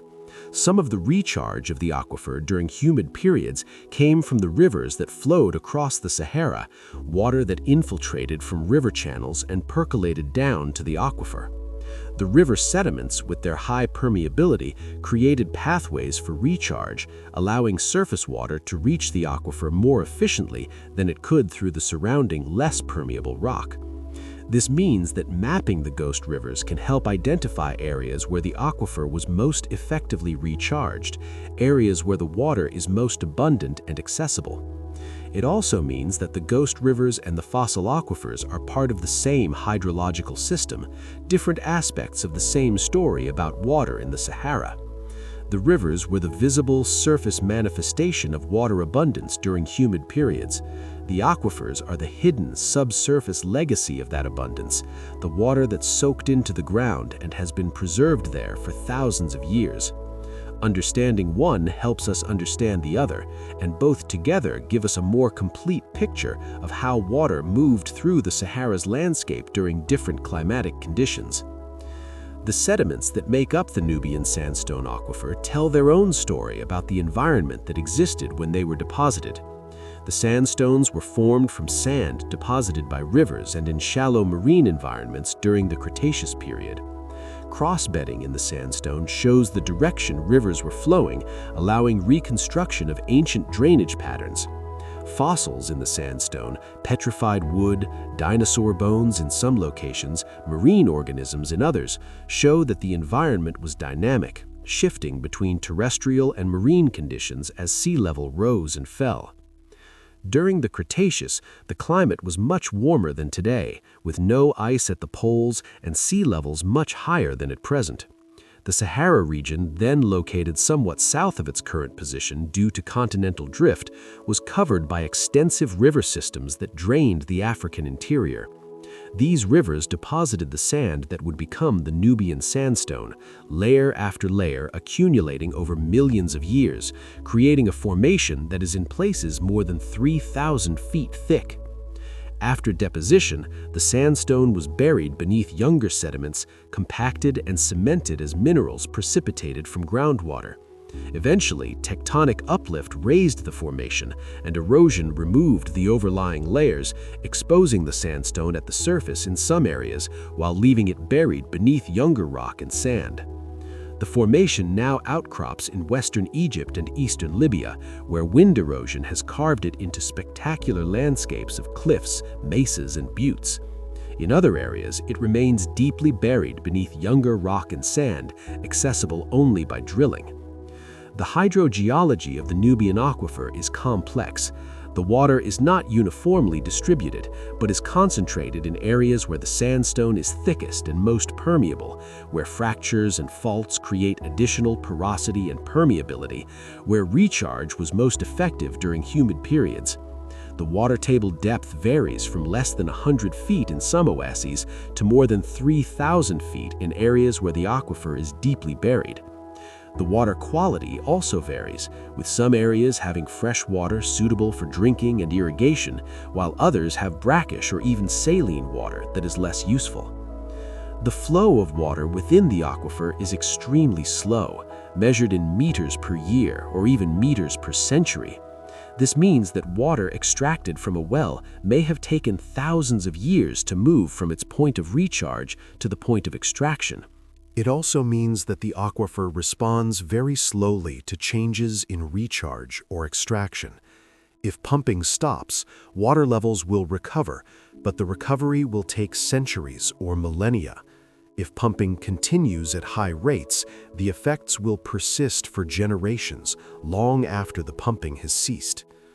Modeling the aquifer's behavior is challenging because of uncertainties about its exact geometry, its hydraulic properties, and the history of recharge.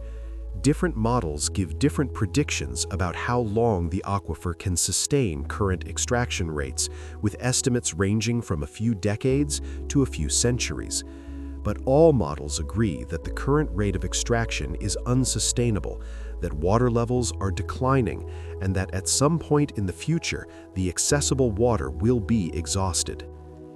The Nubian aquifer is not the only fossil aquifer in the Sahara, though it is the largest and most intensively studied.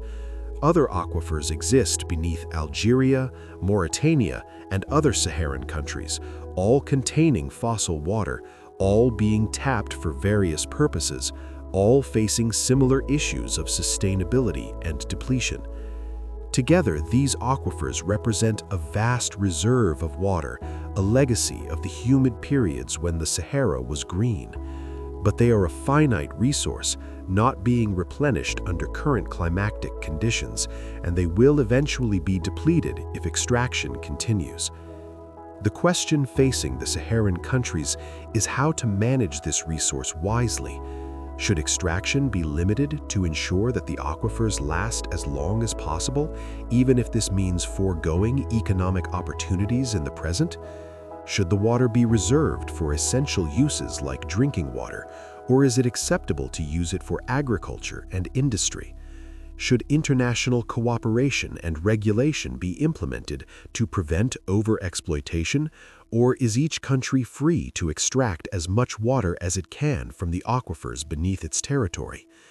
These are not easy questions, and they're further complicated by political instability, by economic pressures, by population growth that increases demand for water even as the resource becomes scarcer. But they are questions that must be addressed because the alternative, continuing on the current path until the aquifers are depleted, will lead to catastrophe, to the collapse of communities and economies that have come to depend on fossil water, to conflicts over remaining water resources, to forced migrations and humanitarian crises. The fossil aquifers, like the ghost rivers, are memories of a different time, evidence that the Sahara was once well-watered, that conditions can change dramatically over thousands of years.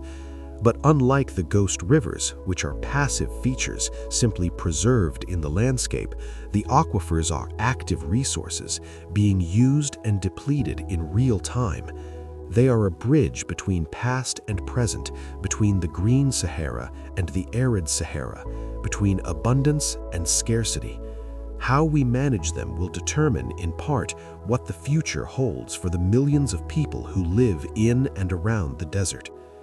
As dawn approaches and the sky begins to lighten once more, you can imagine the water deep beneath your feet, trapped in the pores of ancient sandstone, water that fell as rain thousands of years ago and has been waiting in darkness ever since. It is strange to think of this hidden ocean beneath the desert. Stranger still to think that it is being pumped away, exported to the surface, used and consumed, never to be replaced on any time scale relevant to human civilization. The fossil aquifers are gifts from the past, but they are gifts that can be used only once. Once they are gone, the only water remaining will be what falls from the sky, and in the Sahara, that is almost nothing at all. The people who lived in the Sahara during the African humid period were not primitive nomads struggling to survive in a marginal environment. They were sophisticated cultures with developed technologies, complex social structures, and rich artistic traditions. The archaeological evidence reveals communities that thrived for thousands of years, adapting to their environment, exploiting its resources sustainably, creating cultures that were in many ways as advanced as contemporary societies elsewhere in the world. To understand the Sahara's past, we must understand these people, must see them not as footnotes to geological history, but as central actors in the story of this landscape. The earliest evidence of human presence in the Sahara dates back far beyond the African humid period, to times when the climate was different, when previous cycles of humidity made the region habitable. Stone tools from the lower Paleolithic, more than 300,000 years old, have been scattered across the desert, evidence that early humans or their ancestors passed through or lived in regions that are now hyper-arid. These tools are simple: hand axes, scrapers, choppers, but they show that even in remote prehistory, the Sahara was not always a barrier, but sometimes a corridor, a landscape that humans could traverse and utilize. But it was during the African humid period, from about 11,000 to 5,000 years ago, that human presence in the Sahara became most intensive and most archaeologically visible. The climate was favorable, the resources abundant, and human populations expanded into regions that had been uninhabitable during the dry phases of the last ice age. Two cultures in particular left extensive evidence: the Kiphian culture, which flourished in the early part of the humid period, roughly 10,000 to 8,000 years ago, and the Tenerian culture, which succeeded it and lasted until the final desiccation of the Sahara around 4,500 years ago. The Kiphian culture, named for archaeological sites in Niger, was characterized by a hunting and fishing economy. The people lived near lakes and rivers, taking advantage of the abundant aquatic resources. Skeletal remains show that Kiphian people were robust, tall, some individuals reaching heights of nearly 6 feet, suggesting good nutrition and health. Their cemeteries reveal careful burial practices, with bodies placed in specific positions, sometimes accompanied by grave goods, including pottery, ornaments, and tools. The Kiphian diet, reconstructed from food remains and from isotopic analysis of bones, was diverse. Fish was a major component, with species including Nile perch and catfish, large fish that require substantial water bodies. Mollusks were also consumed, their shells found in large numbers at some sites, forming middens that provide information about diet and environment.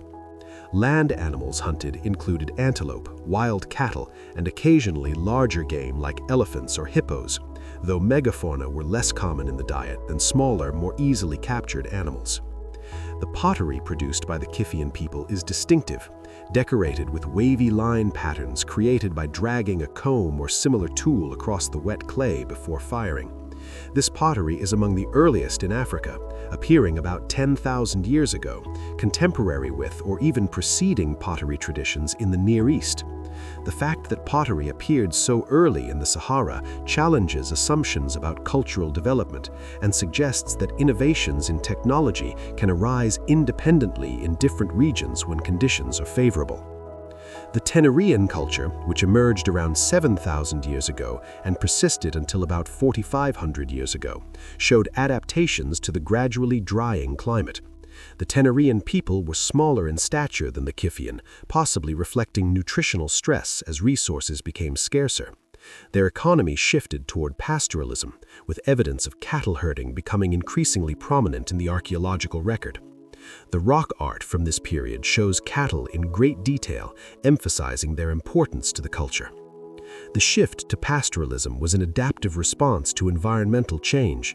As the climate dried and wild game became less abundant, domesticated cattle provided a more reliable food source. Cattle could be managed, moved to areas where grazing and water were available, and they provided milk, blood, and eventually meat. Pastoralism allowed human populations to persist in the Sahara longer than would have been possible with a purely hunting and gathering economy, following the retreating grasslands and exploiting the last oases and river valleys as the desert expanded. The cemeteries of the Tenerian people provide poignant evidence of their lives and struggles. One cemetery discovered in Niger contained the remains of several hundred individuals, including children, adults, and elderly people, all buried with care. Some graves contained multiple individuals, families perhaps, buried together. The skeletons show evidence of the hardships of life in an increasingly arid environment, malnutrition, diseases, injuries, but they also show resilience, with many individuals reaching advanced ages with evidence of healed fractures and other injuries that would have been fatal without care and community support. Particularly moving are the burials of children, some as young as infants, carefully placed in graves with flowers and other organic materials that have long since decayed but left impressions in the sediment. One burial shows a woman and two children lying together, their hands positioned as if they died in an embrace. These burials remind us that the desiccation of the Sahara was not just an environmental event, but a human tragedy, with communities watching their world dry up, struggling to adapt, eventually forced to abandon their homeland or perish. The rock art of the Sahara provides a visual chronicle of these cultures and their changing environment. It is not distributed randomly, but is concentrated in certain regions, particularly in mountainous areas where rock faces provide suitable canvases and where natural shelters protected both the artists and their work from weathering. The most famous sites are Tassili Najer in Algeria and the Caucasus Mountains in Libya, but rock art sites are found throughout the Sahara, from Mauritania in the west to Egypt in the east. The art spans thousands of years, with the earliest images possibly dating to 12,000 years ago or earlier, and the most recent created within the last few thousand years after the desert had become arid. This temporal depth allows researchers to trace changes in environment, economy, and culture over time, seeing how the artists responded to the transformation of their world. The art is executed in various techniques, paintings using ochre and other mineral pigments, engravings pecked or scratched into the rock surface, and sometimes both techniques combined. The earliest art, from the beginning of the African human period, is dominated by depictions of wild animals. Large mammals, elephants, giraffes, rhinos, hippos, crocodiles are rendered in naturalistic style, showing accurate proportions and behaviors. Some images show these animals in groups, suggesting the abundance that existed at the time. Others show hunting scenes, with human figures using bows, spears, and traps to capture game. These images are not just artistic expressions, but records of the environment and of human subsistence strategies during the early humid period. As time progressed and pastoralism developed, the art shifted. Cattle become increasingly common, depicted with attention to detail that shows the artist's familiarity with and appreciation for these animals. Different breeds or color patterns are shown, individual animals are rendered with distinct characteristics, scenes show herding and daily pastoral life. Some images show elaborate ceremonies or rituals involving cattle, suggesting that these animals had not just economic, but also cultural and perhaps religious significance. Human figures in the art also evolve. Early depictions often show people as small figures in hunting scenes, less detailed than the animals they hunt. Later art shows humans in more detail, with attention to clothing, hairstyles, ornaments. Some figures appear to be wearing masks or headdresses, possibly representing shamans or ritual specialists. Scenes show dance, showing groups of people in formation, suggesting communal activities and social complexity. Some images show conflict, armed groups facing each other, people with weapons, reflecting increasing competition for resources as the environment deteriorated. The final phase of rock art, from the late humid period and the beginning of the arid phase, shows dramatic changes. Large wild animals disappear from the art, replaced by smaller, more desert-adapted species, and by domestic animals like goats and camels. The style becomes less naturalistic, more stylized and symbolic. Horses and chariots appear, introduced from the north, showing contact with Mediterranean civilizations. Some late images show environmental stress directly, dried-up lakes, abandoned settlements, even skeletal animals suggesting drought and famine. Reading this art chronologically is like watching a slow-motion environmental catastrophe, seeing a world gradually transform from abundance to scarcity, seeing human cultures adapting and eventually retreating. The art does not show despair or hopelessness. The artists continued creating, continued documenting their world, but it shows clearly the challenges they faced and the changes they witnessed. The rock walls of the Sahara are archives, containing records as valuable as any written text, telling stories that would otherwise be lost to time. The distribution of archaeological sites also reveals patterns of human adaptation to environmental change. During the early African humid period, sites are found throughout the Sahara, wherever water and resources were available. As the climate dried, sites become more concentrated, clustering around the major lakes and permanent rivers, abandoning regions where water became unreliable. By the end of the humid period, sites are found only in the most favorable locations, deep oases, mountain regions that received orographic rainfall, areas near the Nile or other perennial rivers.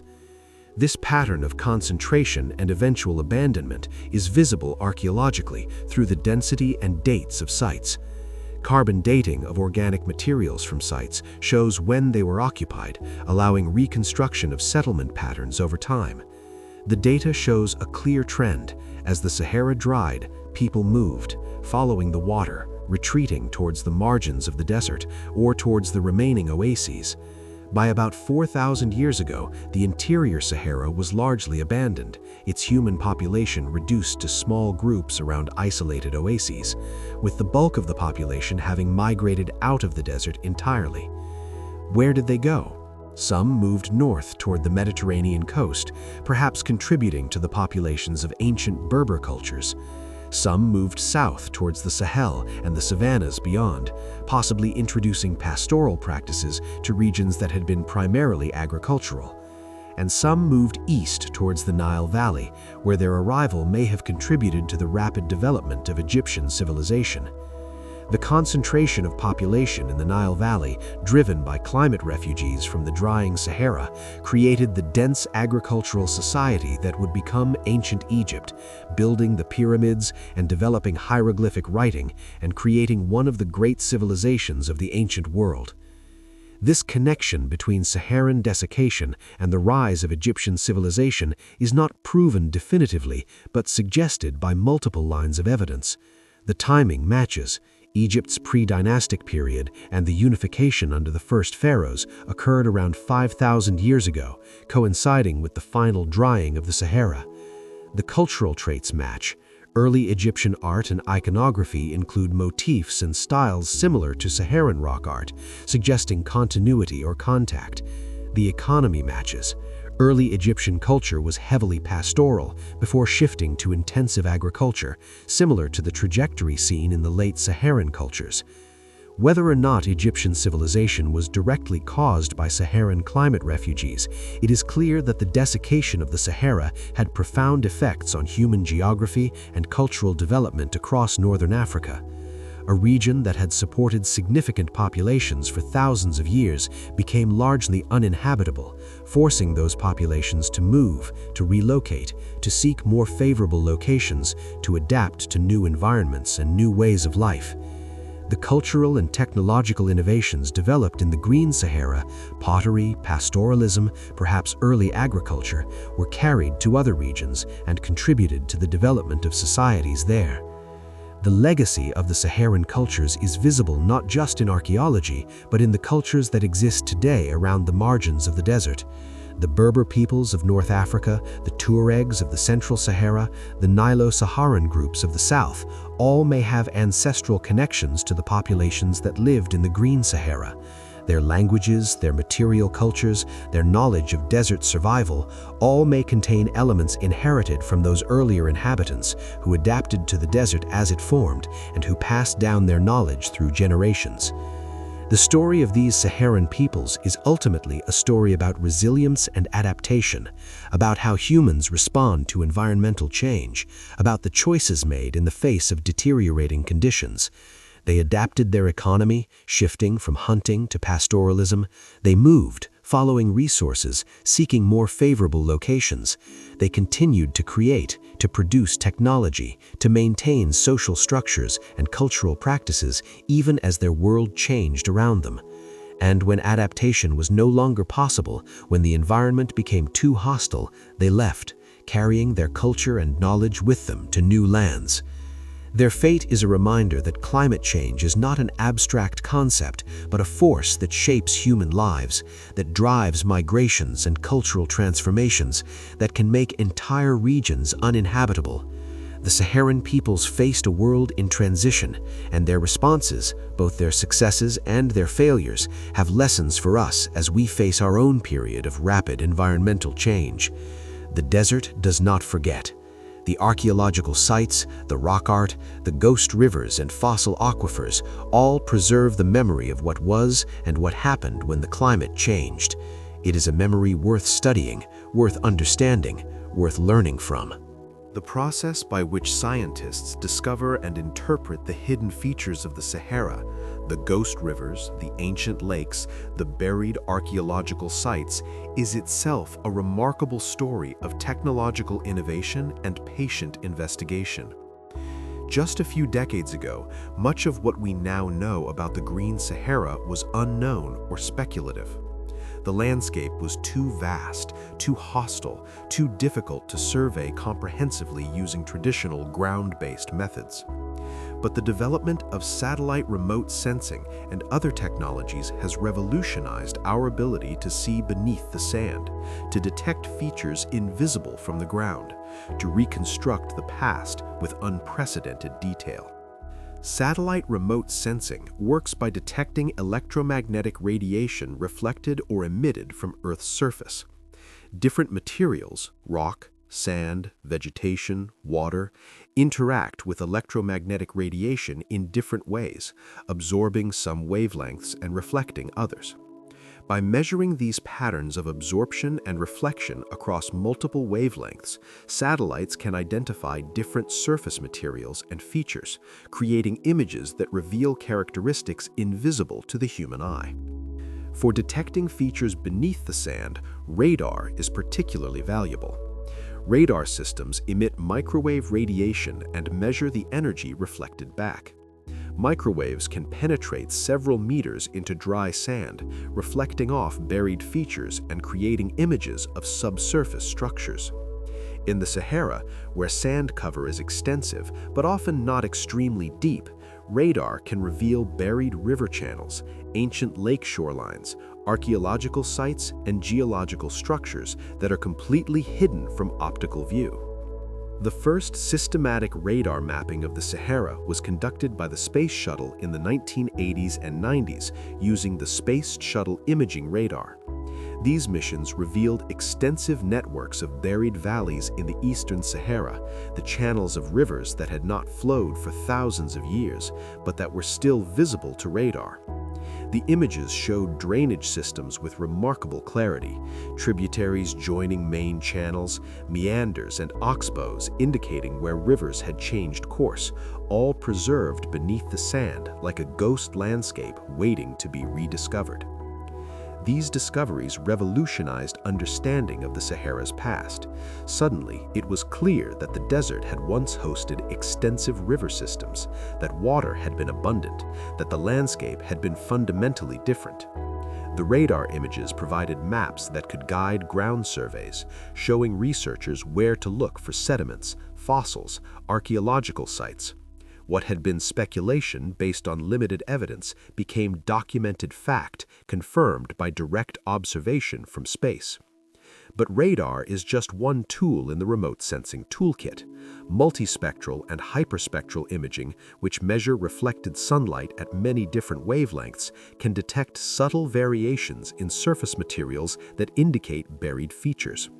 Vegetation, even sparse desert vegetation, often grows preferentially along courses of ancient rivers where subsurface moisture or more fertile sediments are present.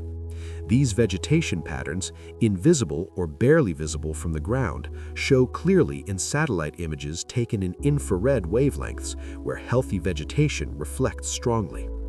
Similarly, thermal infrared imaging can detect temperature differences caused by variations in subsurface materials or moisture. Sand over a buried river channel may have different thermal properties than sand over bedrock, heating and cooling at different rates, creating temperature anomalies that satellites can detect. These thermal patterns are often most obvious at night or in early morning when temperature differences are maximized, providing another window into what lies beneath the surface. Advances in image processing have made these techniques even more powerful. Modern algorithms can enhance subtle features, can combine data from multiple sensors and wavelengths, can filter out noise and irrelevant information to highlight features of interest.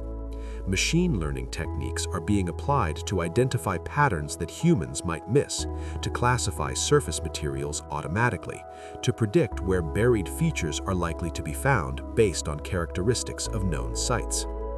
Ground-penetrating radar, though sharing the name with satellite radar, is a different technology used for detailed surveys of specific areas. GPR systems are portable instruments that can be carried or mounted on vehicles, emitting radar pulses into the ground and recording the reflections from buried features. GPR provides much higher resolution than satellite radar, but covers much smaller areas, making it ideal for detailed investigation of sites identified by satellite surveys. In the Sahara, GPR has been used to map buried archaeological sites with remarkable precision, revealing the layouts of settlements, the locations of structures and features, the presence of burials or storage pits, all without excavation. This non-invasive approach is valuable in a desert environment where excavation is difficult and expensive and where preserving sites in situ is often preferable to disturbing them. GPR surveys can guide excavation when it does occur, ensuring that effort is focused on areas most likely to yield important finds. Sediment coring is another essential technique for understanding the Sahara's past. Cores are long cylinders of sediment extracted from the beds of ancient lakes or from other depositional environments. These cores preserve stratigraphic sequences, layers of sediment deposited over time that can be analyzed in the laboratory to reconstruct environmental conditions when each layer was formed. Analysis of sediment cores involves multiple techniques. Grain size analysis determines whether sediments were deposited in high-energy or low-energy environments. Coarse sand and gravel indicate rivers or wave action, while fine silt and clay indicate still water. Geochemistry reveals the composition of sediments and can indicate the source areas from which material was eroded. Organic content shows how productive the environment was, how much plant and algae growth occurred, and fossils, pollen, diatoms, ostracods, mollusks, sometimes larger organisms, provide direct evidence of what lived in and around the ancient water bodies. Dating sediment cores is crucial for establishing chronology. Radiocarbon dating of organic materials provides absolute ages for the past 50,000 years, covering the entire African humid period and extending back into previous humid periods. For older sediments, other techniques like luminescence dating or uranium series dating can be applied. By dating multiple layers within a core, researchers can establish rates of sedimentation, can identify periods when deposition was rapid or slow, can correlate events in different cores to reconstruct regional environmental changes. The combination of remote sensing and ground-based investigation creates a powerful approach to reconstructing the past. Satellites identify features of interest and provide regional context. Ground surveys verify the satellite observations and collect samples. Cores provide detailed stratigraphic and chronological information. Archaeological excavation reveals human responses to environmental conditions. Together, these methods paint a comprehensive picture of the Sahara's past, showing not just what conditions were like, but how they changed over time and how they affected the organisms, including humans, that lived there. One of the most exciting applications of these technologies has been the discovery of previously unknown archaeological sites. Satellite images have revealed ancient settlements in regions so remote that they had never been visited by archaeologists. Sites preserved because they were buried by sand soon after abandonment and have remained undisturbed ever since.